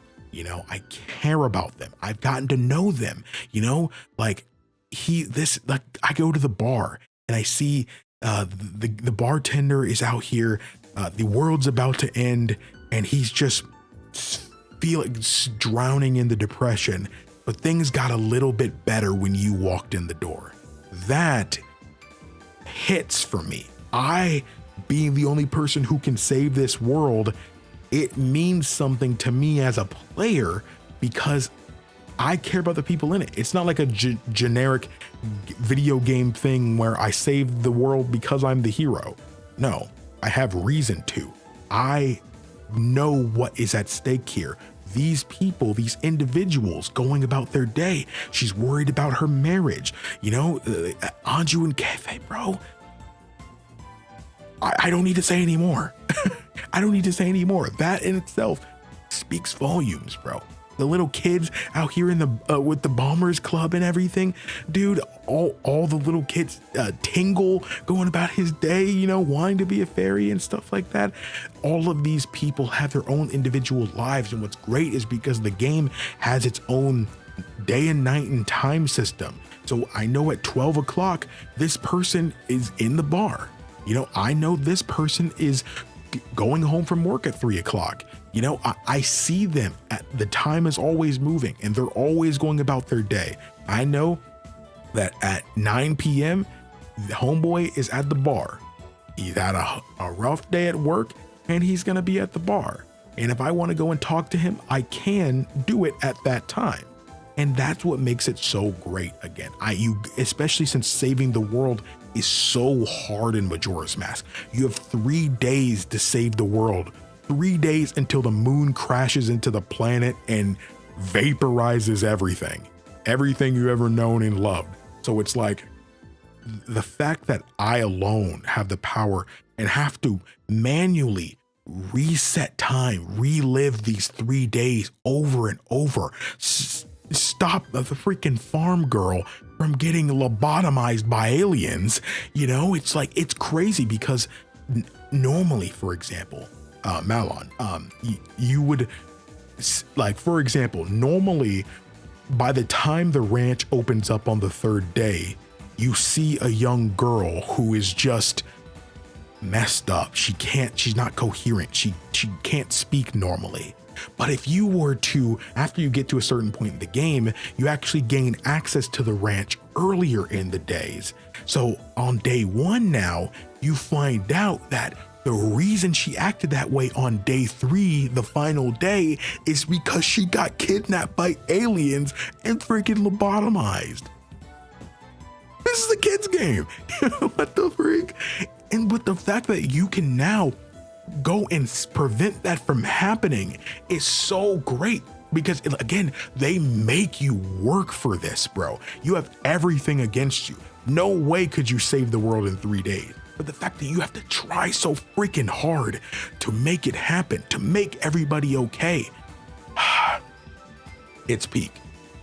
It's peak. The game has been out actually the anniversary is next month. I think it came out on Halloween. It will have been 24 years since that game came out. And I'm gonna be honest, I don't think a single game has done that this well. No other game has done it that well. There are some games that come close, but I don't think a single one hits this the way that does. Bro, why do you guys let me go off on tangents, bro? Why do you let me do this? Why do you let me do this? Is it Shania? Shania? Is it Shania? Let me know if I mispronounced your name. But welcome to the stream. I do love Twilight Princess though, holy fire. It's very good. Twilight Princess is a little long for me. I have the same criticism as I do for Skyward Sword. I feel like a lot of 3D Zelda outside of Ocarina of Time and Majora's Mask are too long for their own good. But I do love Twilight Princess. Its world, its vibe, its characters, wonderful. I do think the game is slightly too long though. Skyward Sword is slightly too long too. I don't like the revisits. It's padding. It's padding. Arcade Zone's growing up. Ace, how you doing? What's up, Ricky? Never knew that about the skeleton. That's great. And the game has been out 30 years. And the fact that there are people who've played the game and don't know that is crazy. There are some people who don't know that, even though they've played the games forever.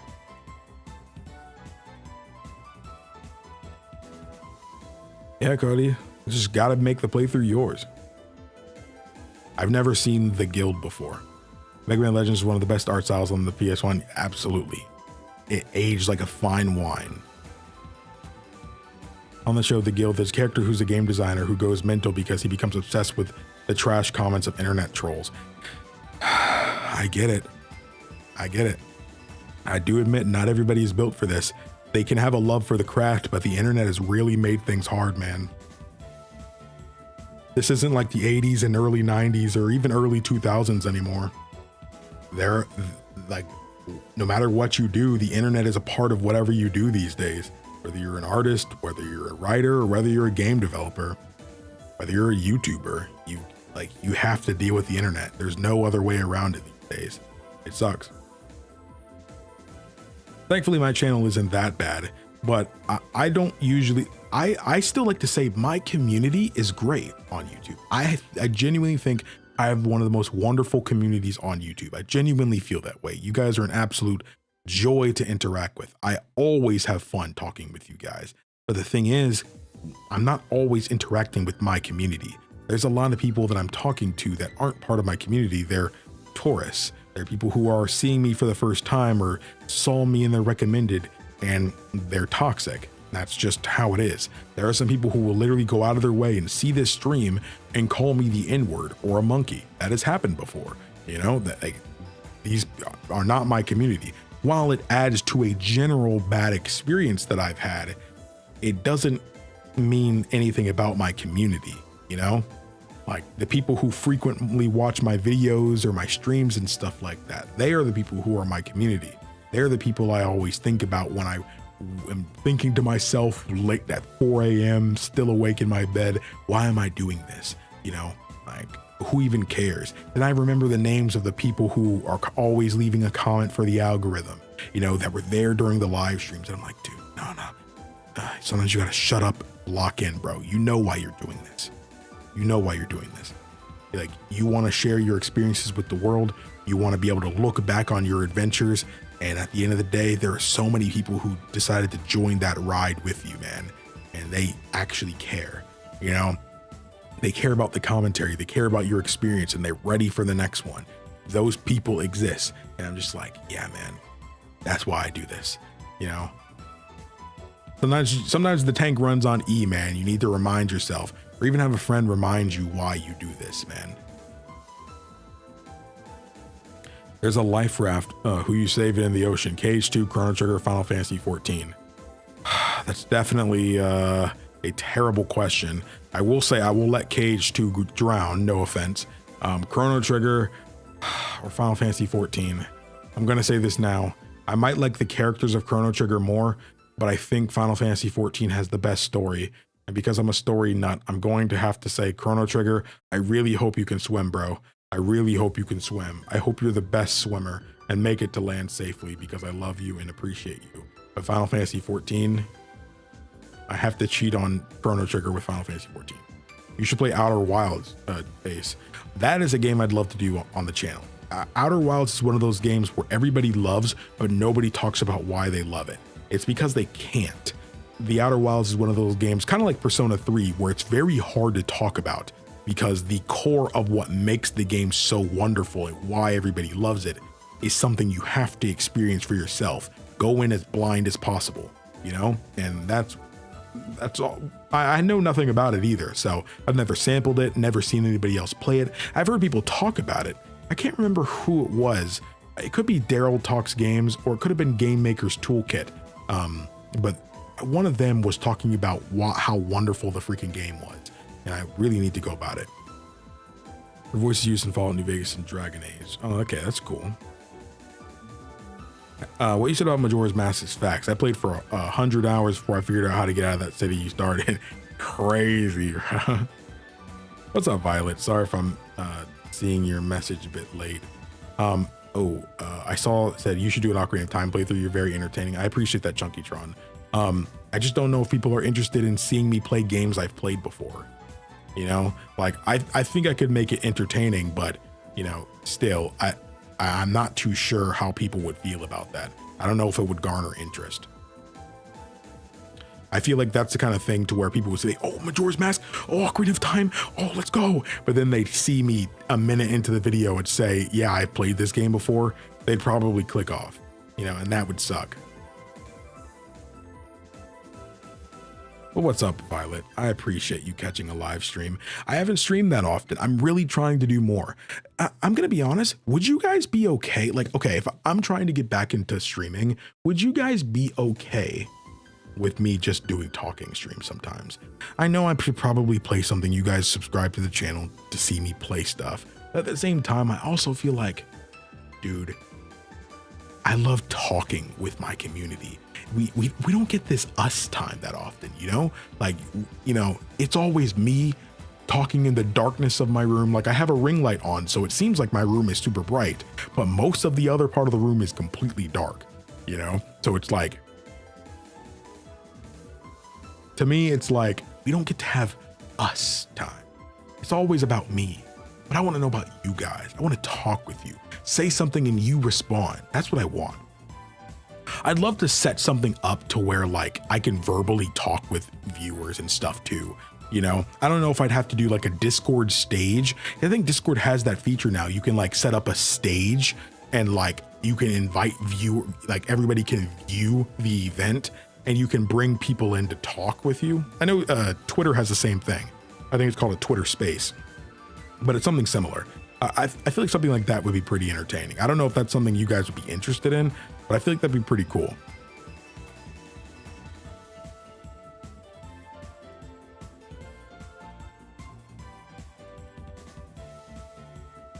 Peak Jorah's Peak. What's up, TM?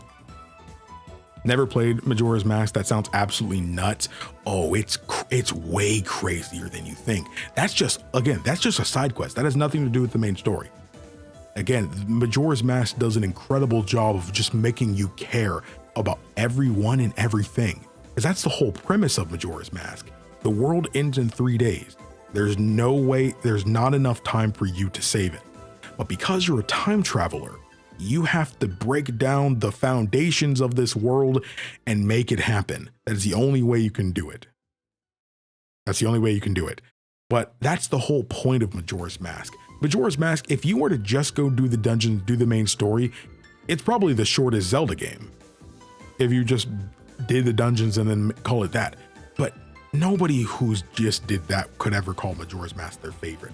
Everybody who talks about Majora's Mask knows why they're talking about it or knows why people are saying stuff.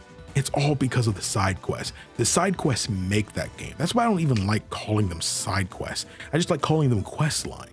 You know, it's kind of like in a way like Skyrim. If you went and just went from point A to point B in Skyrim, you'd be done with Skyrim super quick. But who's playing Skyrim like that? If you're playing Skyrim just to do the main story, man, then you're really missing out. There's so many quest lines and places to go and see and characters to meet and stuff like that, that even doing all them all in one playthrough, I mean, Skyrim's obviously a way bigger game than Majora's Mask, which is a 24-year-old game, obviously, but again, Majora's Mask kind of excels because it's a smaller scale game. It's an actual town with a bunch of different buildings you can go into, people you can see going about their day to day. And again, it makes more sense because when there's so many people, so many towns and stuff like that, when the world feels so big, there's a disconnect that happens. You know, I don't care about all the NPCs in Skyrim. There are NPCs I care about. You know, I care about a lot of the people in Whiterun. That's where my daughter lives. You know, that's where my son lives, you know, but when there's so many people, just like how it is in real life, you don't always care about every single person that's in your town. But in Majora's Mask, it's different. You know the names of all the NPCs. I know where you work. I know where you go when you're done with work. You know, it's a small town. Everybody knows everybody. You know, I know that the hotel, the woman that works at the hotel is having problems with her husband right now. You know, I know because it's a small town. And because it's a small town, the stakes feel that much greater because I know everyone who is going to die. And that is why I want to save them. That is what makes Majora's Mask so wonderful. It's so great. So great. And little things like that, because I kind of hate how they've done open world. Open world games are good and stuff like that. But because there's so many of them, I feel like in a way, developers have kind of forgotten what makes open world games so good in a way. Or they're too afraid to reel it in some. I don't need worlds to be super uber big or anything like that. I like worlds to where I can really become a part of it and really identify basically everything in it. You know, I missed when open worlds felt like open cities instead. You know, I didn't necessarily need whole different continents and nations to go to. I just wanted to be able to know all the NPCs I can interact with. I wanted to know when and where they were doing things. You know, that's how I loved open world to me as a kid. You know, like it felt like this was a place. But now when the scale becomes so grand, your brain can't really comprehend anything, let alone truly connect with it. I came for the tangents. Well, TM, you've been around long enough to know that the tangents are just a staple at this point, man. That was a great lore dump, Ace. It's a problem. I need to do better. Here's my take. No matter what you do, there's always going to be people who love or hate for what you do. So do what you love, because doing something you hate for the same result as them is awful. It's true. It's true. That's why at the end of the day, I played Skyrim how I wanted to. You know, there are a ton of people who were upset when the series ended. There are a ton of people who felt that I just wanted to be done with it. There are people that I was hating on it and stuff like that. They tried to use every reason in the book. The titles started to get more boring and stuff like that. So it was clear I was just doing it for the views. There was all kinds of little excuses people made when at the end of the day, some people just couldn't accept that I played what I wanted to play in my first playthrough. And when I left it the way I did, that just means there's that much more for me to fall in love with the next time I play it. And that's fine. I felt like when I go back to play Skyrim, or when I look back at this playthrough 10 years from now, that's gonna be like, dude, I remember seeing this for the first time, man.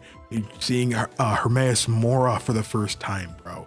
Going through the Thalmor Embassy. There are so many moments and stuff, like going to jail and being in the mines and then breaking out of the prison and stuff.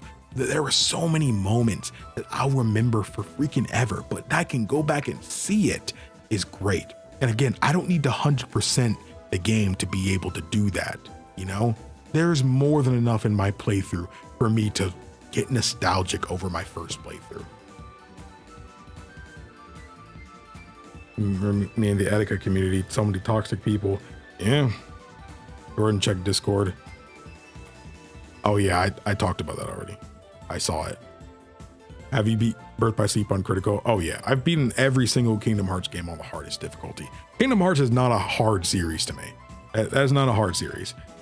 But I understand Kingdom Hearts is probably harder for some when not every game plays like that.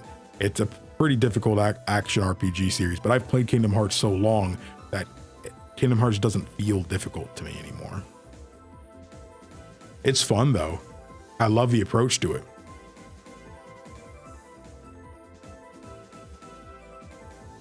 That's foul. You didn't express any energy for Cage 2. I'm sorry. I love Cage 2. I do, but let's be honest. Chrono Trigger is better. Final Fantasy 14 is better. I'm about to do a blind playthrough Final Fantasy 7. Dude, freaking enjoy it. I'm about to replay Final Fantasy 7. I'm playing the new threat mod and I have it all super beautiful looking with the newer style chibi models. It's gorgeous, bro. Gorgeous. I almost want to show it off because I did record some footage of it. I've never experienced Lord of the Rings, so I have no thoughts or opinions on this the series. Jordan just talking streams, yes, that'd be so great. I think we might have to do that. Dang, I've never really wanted to play the Outer Wilds before. I better check that out. I really want to as well. I think I bought the game because of that. I'm always investing, spending so much money. Yes, I did buy the Outer Wilds. Yes, I did buy it. I've never even launched it though. Never launched it. You were just Mr. Krabs by saying, why should I waste money at lighting the whole store? Wisdom streams, smallest YouTuber, one of my favorites. I really like your Skyrim series. I tried watching other people's and it's dull compared to watching you play. It just seems like you keep the videos interesting and entertaining with ease. I really appreciate that, man, because you have no idea. Again, when you're the one recording, you're always a lot less confident. You genuinely are, just because you know you better than anybody else. So the things that I just casually say, is that actually entertaining to anybody? And when I'm not being, especially since the YouTube sphere of gaming stuff, you either have to be super knowledgeable about what you're doing or you have to be funny. There's basically no in between for all the big creators and stuff these days. They either are super knowledgeable about what they do, or they're just really funny, or they're crazy editors. And I'm none of those things. I don't find myself particularly funny. I will admit I'm way funnier on stream. You probably notice this about me, but I'm a very in the moment guy. I'm way more chill when I'm alone in my room, knowing nobody is watching me at the current moment. So I'm a lot more chill in my videos. But when I'm doing streams, like in the Skyrim series you saw, I'm pretty hyper. I'm not like, yeah, you know, doing screaming and all that stuff. I'm a lower energy guy. I just am. Even when I'm emphasizing something, I'm never loud with it. I feel I'm just not that kind of person. I never really have been. But my energy is a lot higher, you know, and I emphasize my words and stuff way more on stream. Like you can even tell how I'm talking now. I talk way different here and during this stream than I did in any of my Mass Effect videos, you know? So those of you guys that watch the Skyrim series, it kind of feels like if you only really watch Skyrim from me, I probably am not acting too different compared to what you've been seeing me. But if you've watched me play like Mass Effect or Fallout New Vegas and stuff like that, or even The Witcher 3 and stuff, this is very different from how I usually act. I would say how I'm acting now is a lot closer to how I actually am. When I'm recording in my room, I'm constantly thinking about pacing. I'm constantly thinking about, I'm managing a lot, because when you have a stream deck, you're managing a lot between switching between scenes, checking on the health, the CPU usage and stuff like that. You're thinking about the pacing of, am I showing too much? Do I need to cut this out? Let me jump cut, things like that. You're thinking about this a lot. When I'm streaming, I don't have to think about any of that stuff. I mean, unless I'm recording during the stream, like I did for Skyrim. I didn't care as much though. You guys for Skyrim specifically asked me to stop cutting so much out. So I stopped. And that's how it was.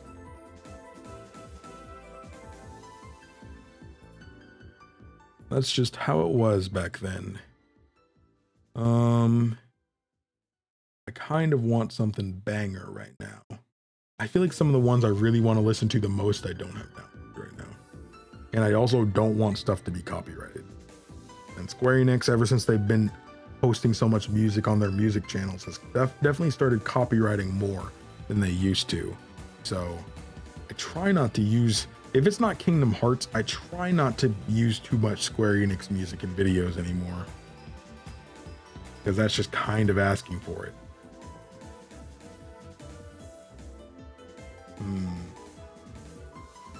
There is one in particular I kind of want to play. Dude, it would be so great to be able to play Octopath music on stream, but I don't know why. It was fine before, and now you just can't do Octopath music on YouTube anymore, bro. They just copyright it. It's like, dang, bro. That's why I stopped doing it. They don't want to have to go through that anymore. This is, I don't want to say what the name of that theme is because it would spoil people, but I know what I want to play. I'll go back to it. Right over. Hey, I have a lot of music down, dude. Where was it again? Right here. There we go. I hope the music hasn't been like too loud over me. Yeah, I remember the Operation Rainfall. I remember that was the whole thing about getting those Wii games localized.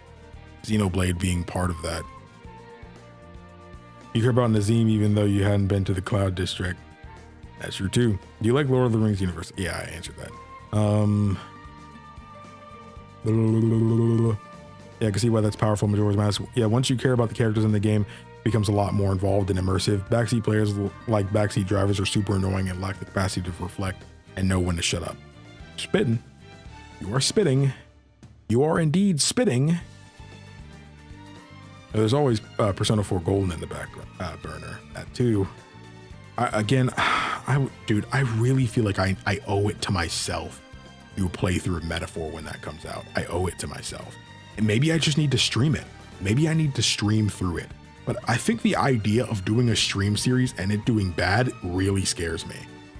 Because it's one thing for a video to do bad, but like playing through a whole game on stream and it doing bad every stream just sounds like it sucks, bro. I think part of it comes from me feeling like, I mean, I'm still a small channel in the grand scheme of things, but I feel like I'm starting to get to a point to where that's getting less and less true every day. You know, like this isn't like 2018 or anything anymore to where I have like 3K subs anymore, 2K subs. You know, it's not like that. We're almost at, we realistically will hit 50,000 by the end of this year. Based off each month's analytics, I do think I will hit 50K by the time New Year's gets here. I just need to make sure I get through God of War and do another banger game. That's all it means. I need to do another banger game. I've thought about really coming out of the woodworks. I could say this, I like to say things early on, like sometimes I like to keep stuff a secret, but I don't mind saying things on stream as much because there's always less people in a stream than there is a video, of course. A video can get thousands of views, but like, so when you say stuff there, a lot more people are gonna know about it. But when you say it in a stream and only like 20 to however many people are gonna see it, I don't mind saying things as much and giving some stuff away. Like I thought about just like, really just like throwing out like out of nowhere, not even patrons will know about it, and just maybe patrons will know about it, but like just going out and throwing out a Oblivion playthrough or a Morrowind playthrough and just doing that, not even saying nothing about it and just doing it. You know, like, okay, like KingdomAce, you need your bag, bro. It's time. You need your bag. So it's like, you need to just pull out something from your back pocket, you know? So I really went back to Skyrim to try a new build, max diff, no armor, and an iron battle axe. Bro, we need the next Elder Scrolls games. These dudes just torturing themselves. In my opinion, your Skyrim playthrough was really good. It encapsulated a first playthrough perfectly. I appreciate that, Violet. You would be very, very surprised how many people were convinced I was lying. But I feel like if you really played Skyrim, you would know I had never played it before. There's too many little mistakes and stuff I did that's impossible to fake, you know? I don't like faking anything. It's why I always say I've sampled this game for like an hour, or I've played this game before, but maybe I don't remember. I'll always say something. I'll never not say something. That's why even in Skyrim, I said I'd played like the first hour or two before. And I think I basically did everything that I did in that first episode. So everything after episode 1 was basically blind. So what did you think of KH3? I thought the skins for different worlds looked stupid. I think Kingdom Hearts 3 is the best Kingdom Hearts game. Played The Witcher 3 times. I think I'm gonna play it for a 4th time. Do it. Hope you have fun. Thank you. Love your show. Very informative. Played Skyrim 1,000 times, but it's always nice seeing others enjoy it. Hey, I'm glad something so small that I did was able to let people have so much fun enjoying it. It's funny because, again, it may not seem like it now, but that first episode of Skyrim, that was one of my worst performing videos. Those that don't know, when you upload a video on YouTube, YouTube rates your videos. It ranks it from 1 to 10. 1 being the best of the last 10 videos, 10 being the worst of the last 10 videos. And Skyrim was ranked 10. It was the worst doing video. And I kid you not, for about 2 months, it had done terrible. Like literally, I'm talking like for me, 100, maybe 200 views. Again, the stream for it did decent, but the video did terrible. I remember because, again, I played this, I said it in that series, but I played Skyrim mostly because one of my best friends, my best friend, had recommended it to me, even back in high school, and I finally went and played it thanks to him. And I told him I was really upset because the reaction to like the trailers did decent, but like the episode 1 just did so terrible, and I was so sad about it because I was so confident it was gonna do well. And now it's my most watched video. That's what they say, don't give up. That Fallout and these God of War videos might have done bad now, but who's to say how they'll be in a few months, a year, 2 years? You know, who knows? That's what makes Let's Play so beautiful, is that they're evergreen. As long as they're quality when you upload them, they will be quality forever. And that is the important part. That's what makes them evergreen. When you make evergreen content, you're investing in something that might not be immediately successful, but something that will be, that can be for years to come. So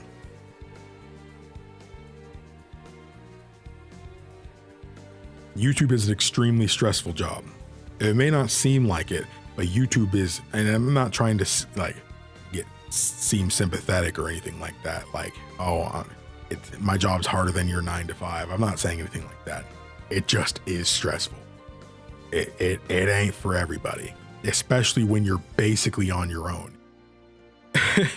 And when YouTube can decide that for the same amount of work, imagine you're working your 9 to 5. You work the same amount of hours, maybe even did overtime. But your job decides, you know what? For your 50 hours you work this week, we're going to pay you half the money. YouTube will literally do that to you, and you can't do anything about it. And when you have bills to pay, that is extremely stressful. But that's the love of the game, because the potential to have generational money and way more fun is that high. It can be worth, getting through, So if you ever want to do YouTube and stuff, and that's something you really feel you want to do, not just because it's fun, but something you'd be willing to make fun your career, then you just gotta push through, man. I know that video doing bad is gonna hurt.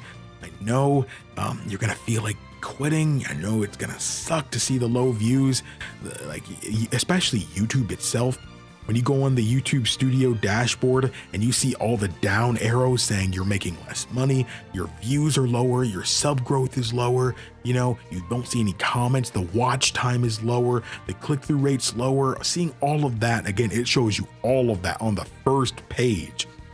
It's hard not to not feel bad about that. But if you can persevere, man, you can do freaking anything, bro.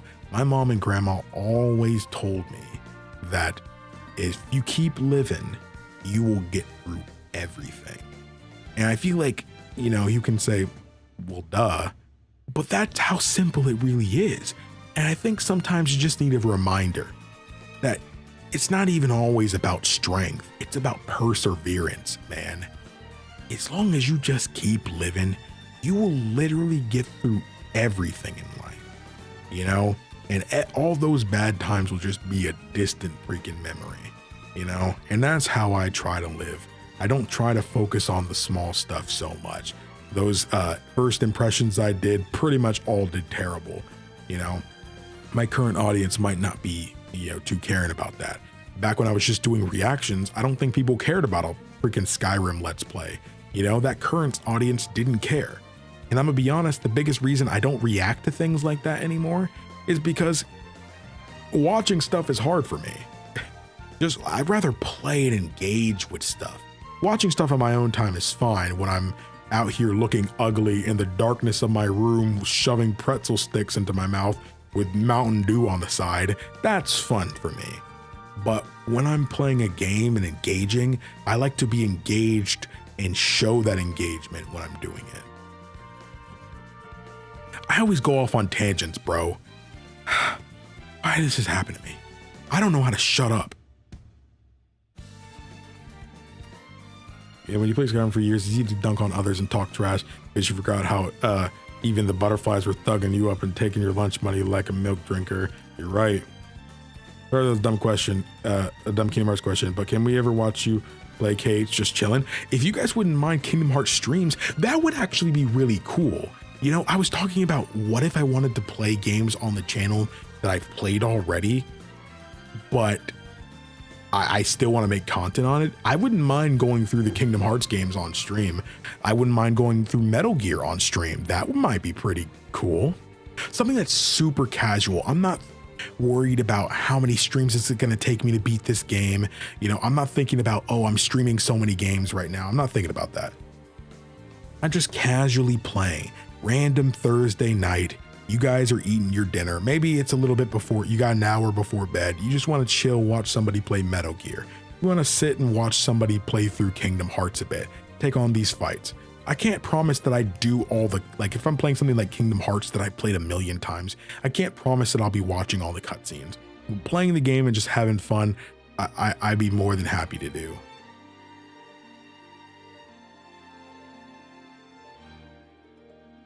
I can't believe how many new Skyrim players just kind of suck at gaming in general and miss obvious stuff and attention spans of a peanut. The thing is, again, you have to remember too that attention spans are split when you're recording a game. I promise you, all the people you feel act like that would be playing way better if they were alone in their room, purely focused on the game. I promise you they would be. Cyberpunk is a game I also want to play, but I kind of want to wait for a PC upgrade. So, I did those first 2 episodes of Cyberpunk. I played the game fine. The game ran fine while recording, but I would love for it to be able to play the game fully on high and stuff in high frame rate while recording. I'm really investing in better parts and stuff now. Actually, a lot of today, when I wasn't recording Mass Effect, I was doing PC analytical stuff and stuff. But yeah. I can't. The hate for Ghosts of Yota is real. I don't even want to hear about it, man. Twitter is so annoying right now. All right, Cody, you have a good one, man. I will definitely be playing Dragon Age Origin. It's gonna happen for sure. Morrowind was my first experience into the Elder Scrolls series. Oh yeah, I forgot somebody was like, yo, do it and stuff like that. That was probably to me saying that. I haven't really messed with ESO like that. I technically played it with an ex for a little bit, and all we did was just get married in game. And then we stopped playing forever. That was it.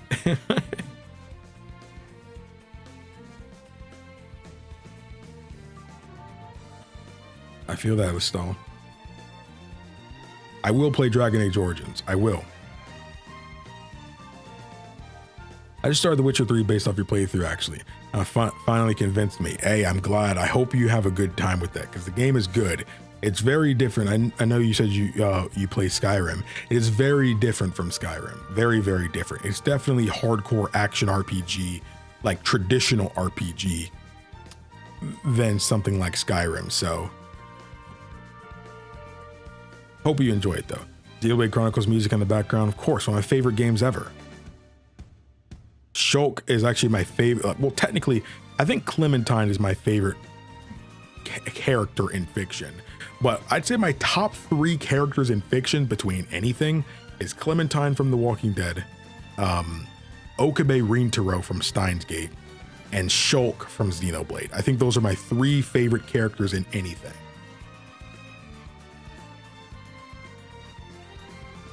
I don't remember when I started watching you, man, but I've been following since Skyrim and all the way through Witcher 3. Yeah, I remember. This isn't your first time being in a stream. I appreciate you. Thank you for the support. It means a lot. We like your tangents. Keep it up. I like going on. I like going on the tangents too. I just hate getting behind in chat. I love the tangents that shows your passion for the games. Yes, we need some of those streams. Okay. Loving The Witcher, honestly. Skyrim was a bit too easy, and I really disliked the blocking mechanics in it. I could feel that. The counter mechanic in The Witcher 3 feels great. Dude, it's after midnight for me. Crazy. What's up, Heartbeat? Good to see you. That Skyrim run made me fall in love with Ace and his community. Hey, Mike, I appreciate that. Thank you. Genuinely, thank you. I'm going to do better with streaming. I'm going to do better. Tomorrow, I'm going to sit down. I'm going to record God of War. Because real talk, I want to be done with God of War. That game is really freaking hard. I know I can probably just change the game to normal for my mental health's sake. But I would hate to be able to say that I gave up. I would hate to say that. Like, I'm too stubborn. I know myself. Any chance the Elden Ring streams come back, I need to do Elden Ring. I'm not gonna lie, the fact that, like, because I took a little time off of Elden Ring because I was genuinely burnt out of open world games, genuinely just burnt out because I've played so many.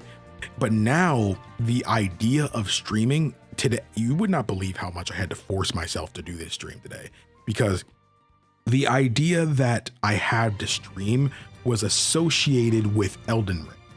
And because it had been so long and Elden Ring's a hard game, I have this thing in my head to where I don't want to stream if it has to be Elden Ring. Again, this isn't because I didn't like Elden Ring. It should be quite obvious I adore Elden Ring.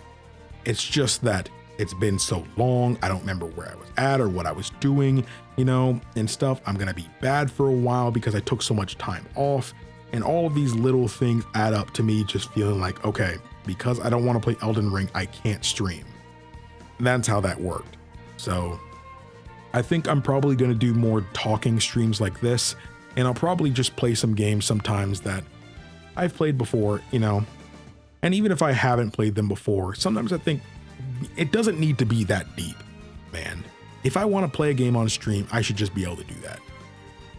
I should just be able to do that. If I want to just boot up a random character in New Vegas, I should be able to do that. If I want to do a couple quests in The Witcher 3 and then get off stream for the day, just do a 40-minute to an hour-long stream just doing a couple side quests in The Witcher 3, I should be able to do that. If I want to start the Thieves Guild quest line in Skyrim and just do a few missions and call it a day, I should be able to do that, you know? And it's not that anybody told me I couldn't. It's just me telling myself because of the expectation and the idea I have in my head regarding these things.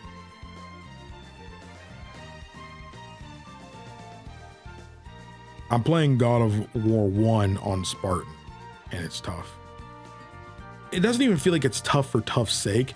The game is just very punishing. It feels like old school hard in the sense to where it's not like Elden Ring hard, you know? It doesn't feel like that kind of hard. It feels like the hard where games were just harder back in the day. I'm sure a lot of us gamers that have been playing games for 20 plus years, you know what I mean, you know?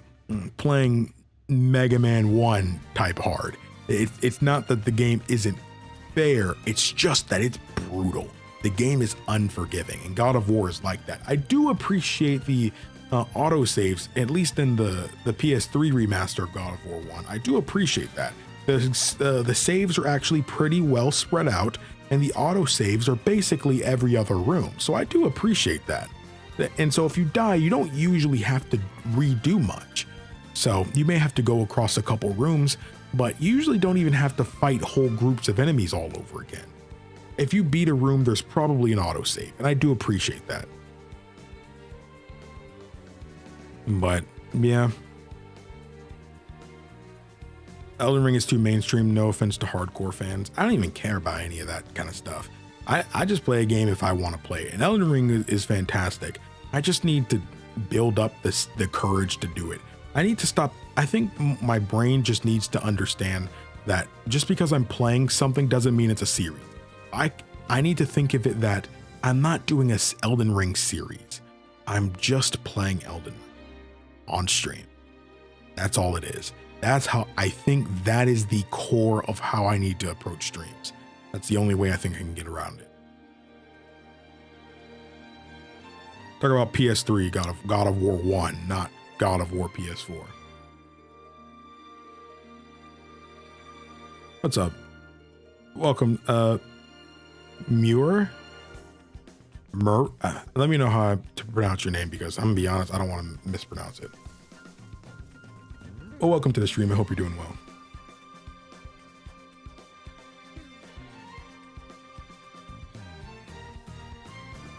Something that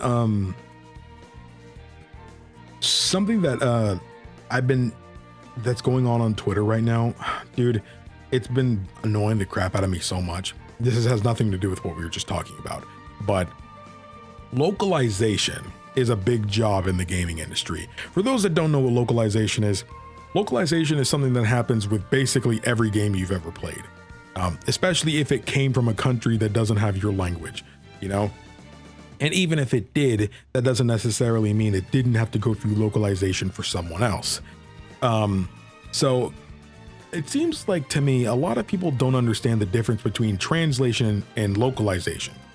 So if a game is in another language, it needs to be translated. Obviously, you need to be able to read it. You need to be able to hear it, for example. But localization goes a step further. It's the next step after translation, to where it needs to make sense with the social norms and the grammatical structure for your language. For example, in Japanese, the sentence "I eat bread" is not "I eat bread." In Japan, the sentence, because their sentence structure is different in their language, it would be "I bread eat." Verbs come at the end of a sentence in that. And clearly, "I bread eat," if they just translated it, having them say "I bread eat" in the game would make the game feel like it's unfinished. So that's when the localizers come, rearrange things grammatically to make it make more sense. And not only that, they also change the sentence structure and the approach to the sentence to make it make more sense and feel more natural for the West, because we talk different than people in other countries do. That's just culture. That's how that works. But there are people on Twitter who freaking hate localization. If it is not dang near the same exact direct translation, they get mad. And again, I'm not even saying that they're unable to say this, because I do personally prefer the translation to be as close as possible, you know? But the goal of a localization is not for it to be the same. That's the goal. The term localization innately means it's going to be changed. But again, the change needs to keep the original author's intention in place. And a lot of times these localization teams are still in contact with the original writers. And of course they have translators that work for the freaking company. That's how they're able to go back and forth and like, this localization kind of changes the original meaning a little too much. Again, each company is different, but most companies have something like that. But there's this thing on Twitter when it's changed at all, they just freaking can't stand it. And again, I would like to stand with these people in some way, but they just get so toxic with it and stuff that I genuinely don't even want to, like, I don't even want to be a part of this. You know, it's like, okay, because this person is saying the same sentence, but they sound a little more sassy now. That doesn't change any of the fact of what this character is, because in the very next scene, they're pledging their loyalty that they would literally die for this person. That doesn't make them a mean character now. That doesn't change what the character is just because they sound sassy now. I have a friend who's sassy, but I know they would freaking push me out of the way of a truck if it came down to it. That doesn't mean this person is mean now. That's not what that means. I don't know. The whole localization debate and stuff on Twitter is so dumb that it's genuinely to the point where if you don't understand it, after everything I've said, then you just don't want to understand it. And you're just going to have to agree to disagree at it.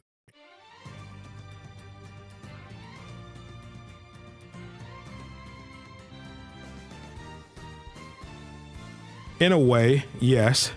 But yeah, but what I mean is, again, translating is not the end of the job. Again, translating something from any language wouldn't make sense. It just wouldn't make sense. Sentence structures are different in different languages. So if you had a direct translation of any of these games, it wouldn't make sense. It doesn't make sense. If you were to direct translate that, for example, if you were to put in a sentence in Google Translate and then try to say what Google Translate says, most people who speak that other language would say that the sentence is built wrong. It's weird. They don't fully understand what you're saying. It's because that's all Google Translate is doing.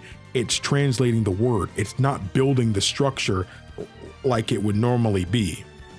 Like, you can learn the Japanese words for something from English and then try to say it.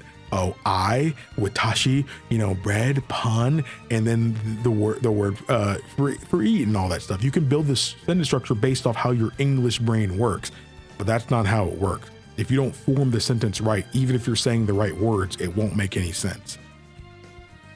And I know it sounds complicated, but that's because it is. It's not an easy job to do. It takes a lot. So these people sending death threats and stuff to localizers just because it's different, just because that's exactly what their job is telling them to do, is dumb. Seems to me that the intolerant and rigid that no localization is okay, just cutting your own nose off to spit in your face. I mean, that's basically what it is. I don't think everybody's going to be happy. There's no way to make everybody happy. So that's why they just probably ignore it. Okay, I think I'm going to end stream here. We've been live for 2.5 hours. I did not know I was going to do that. My throat kind of hurts because I recorded for 4 hours and I streamed for 2.5. Random question, but what inspired your username? Fun fact. Well, technically KingdomAce wasn't the original name of this channel, but I'm not going to say what the original name was because it's cringe. But KingdomAce was inspired. Kingdom, I was a fan of Kingdom Hearts, so that's where that came from. Ace, because I felt I was pretty good at shooters, and ace is when you kill the whole team in a shooter, and that's where KingdomAce came from. I'd only recently got into shooters by that point, so it's kind of cringe still too when you know the origin. But yeah, if I could change my name again, I would, but I think I'm starting to get too big of a channel to just change my name. Because if all of a sudden, if I just changed my name to Jordan Plays, most you guys see a notification for Jordan Plays, you're not going to know who the freak that is. If you don't see a thumbnail, you're going to be like, what the freak? He changed his name? That's weird. That's why. It's shorter than most streams I caught from you. Yeah, I do kind of stream for a long time. Again, I'm only cutting the stream off now because it's like 12:30 about for me. and I'd already recorded for legit like 4 hours. Of course, the video isn't going to be 4 hours long. Even the Patreon version isn't 4 hours. But from starting the recording to ending the recording, it was over 4 hours. Cringe Lord 5000. How old was I when I started my channel? When I technically made the channel, I was probably like 15. I didn't actually decide I wanted to make YouTube like a career until like 2019, 2018. I feel like KingdomAce feels just right to change it now. Like, you would change it now or you wouldn't? Like, I wouldn't necessarily mind changing it. I just don't know what I would change it to be honest. I think I would want to incorporate my real name into it. Like, if I could just name my channel Jordan, I would. But that would do terrible for SEO. I really appreciate that, Enrique. That really does mean a lot. It's been a while since I caught a log. I'm glad you're doing okay, dude. Likewise, I'm glad you're doing all right too. It's been a long time since I streamed, but I'm gonna start doing better with it. Even if I'm just talking for a while, I think it's good to just talk with my audience. Talk about games we like and stuff, why we like them and stuff like that. Maybe plans for the channel, how I'm feeling, how you guys are feeling. You know, it's just fun to talk. You know, again, when it comes to videos, we can't really have this kind of conversation like this because you guys leave comments for the algorithm, which I appreciate. You can't really do that in a video though. That's why these I feel are important too. Really, I love the community bonding thing. I like to feel like tightly knit with my community. Let's be on the same page. Not everybody who watches videos watches streams, of course. People are busy after all, but I'll probably still make this VOD live tomorrow, public, just so people want to catch up. I want to hear stuff. Go ahead. Jordan the Ace King. I think that would be cringer than KingdomAce, unfortunately. Oh, you think it's a good name? I think KingdomAce kind of fits now. If you asked me 2 or 3 years ago, I would have said I technically did change my name for like 2 days. But then I was just like, oh my gosh, I don't even remember what I changed it to. I definitely changed it to Jordan something. I would probably just be my name. It would be like Jordan King. That's probably what I would just like. That's probably what I would just like name it. But what's up, Kane? Unfortunately, you came at the end of the stream. I'll stream again soon though, for sure. Yeah, it's weird because I found you through Kick searching through Witcher 3 category. I'm glad I love the Cozy 5 you have. I forgot I was streaming on Kick for a little bit. Whew, that was a strange era, but I just liked the idea of being able to get paid weekly on for streaming. That seemed cool. But I'm gonna be honest, I don't think I want to deal with Kick and the stigma that comes with being on that site. Personally, I'm definitely a more cozy kind of channel. I'm family friendly. I'm pretty unproblematic, I'd like to think. So and not to say that everybody who streams on Kick is problematic and stuff, but it's just a different party over there that I'm not exactly like that. I don't think, are you talking for 3 hours? I mean, when you have a lot of people to talk to, you can talk for a pretty long time. But I will admit, my throat hurts, and technically I've talked for 7 hours today because I recorded for a long time today. It's Ace, it's what he does. I do be talking. It's funny, the about section of my channel, it might not say it now, but the about section of my channel originally said, talks too much. It was just like my name is KingdomAce and I unfortunately talk way too much. That was just what my about section was. Also, thank you guys for 47K. We're officially at 47K. We're in the final stretch of hitting 50K. Realistically, based off our sub growth, we can hit freaking 50K by the end of the year. Maybe by New Year's. I genuinely think we can hit it. That would be great. That would be great.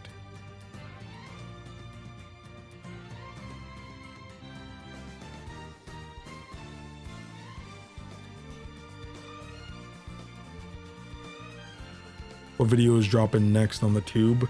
I would say the next video is God of War. I plan to record another God of War. Realistically, I should edit a video after this, but it is 12:30 and I really don't feel like editing tonight. So I will probably just get up early, edit and render a video, and try to get it up on time. I'll try. But if I don't upload tomorrow, I uploaded today, right? Did I upload today? I did not upload today. I have not uploaded in, bro, it's been 4 days now. What the freak? It's been that long? It's been 3 days and 9 hours. Okay, I need to upload. Okay, yeah, I uploaded on Patreon. Okay, I need to upload a God of War episode. I'm still another ahead. I have 2 ahead of what's currently up. So the newest episode is 3, but the next one I record is 6. So I'm ahead. Same thing with Mass Effect. The newest episode is 4. I've recorded episode 6 already. So I'm still a bit ahead. I've got some videos to edit. I really like the Skyrim playlist, but I need to finish the Dawnguard and Dark Brotherhood before I finish watching those, unless I get spoilers.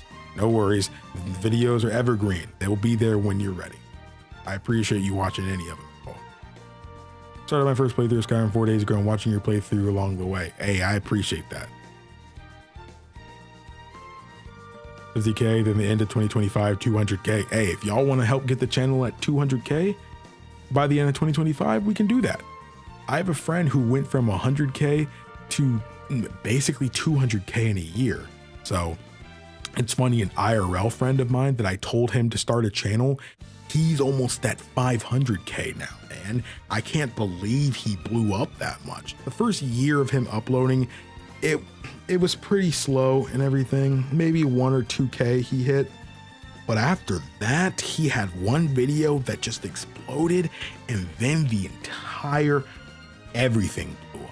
And then he got 100K, 200K, 300K, 400K, and he just blew up.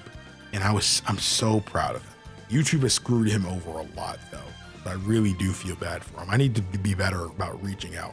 Most of my friends could tell you that I suck at talking to people. So that is a character flaw, but I'll do better. Got me back into Skyrim. It's amazing. Hey, Juice, I'm glad you're enjoying it. Feel free, because I plan to do more of these talking streams. Let me know about the games you guys are playing. Let me know how things are going. I'd love to hear that. Next time we do a talking stream, let me know how your Skyrim playthrough is going, your Witcher 3 playthroughs. Let me know what games you're tackling for your backlog. Maybe you're finally going through Final Fantasy 14. Maybe you booted up Final Fantasy 7 and are having a great time. Let me know, man. Let's talk. Like, being able to talk, like, again, I've said this before in videos, but the entire vibe I'm going for is just homies that just got out of school. You know, maybe they're off the clock. Just homies that are hanging out. You know, we're all in the living room just vibing, bro. That's the vibe I want to go for on this channel. And so just tell me what you're playing. Tell me how you're liking it. Tell me what you didn't like. You know, what you think was better. Just all that stuff. I want to know. I do want to know. But I'm going to go get that beauty sleep. I need it unlike you guys. So thank you all so much for watching. If you haven't already, hit the like button for you boy and leave a comment for the algorithm. You have no idea how much that really helps me out. And of course, if you would like to stay up to date with all the new videos on the channel, all you have to do is subscribe. It's free and you can always change your mind later. Of course, if you would like early access to my current set of videos like Mass Effect 2, and of course God of War, and of course the games that will follow it, maybe things like Dragon Age and Knights of the Old Republic, or even the next God of War, then the best bet for you is to check out the description box below for my Patreon. It might not be much, but with enough support, I can do this full time. So much love to everybody who already does so. I hope you've been enjoying the early access. But for everybody else, if you'd like to stay up to date with the community, then you can also check out the description for my Discord server. I might not be the most active in it because I'm always recording, editing something, but it's always great to hear from you guys. Send me your memes that you think is funny. Tell me what you're playing through, just like we do here. And it's a good way to stay up to date with new Patreon posts, maybe some polls, and of course, early access and updates and stuff that I might not make a video for. But thank you all so much for watching. My name is KingdomAce, and remember everyone to play some games, have some fun, and enjoy your day today. Good night, everyone. See you later. We'll meet back real soon. We will meet back real soon. Thanks for spending time with your boy. We will be back. Join the Discord server. I will ping everyone when the new streams go up. Or subscribe to the channel and have the bell icon hit so that way you're notified anyway. Okay, goodbye. Or subscribe to the channel and have the bell icon hit so that way you're notified anyway. Okay, goodbye.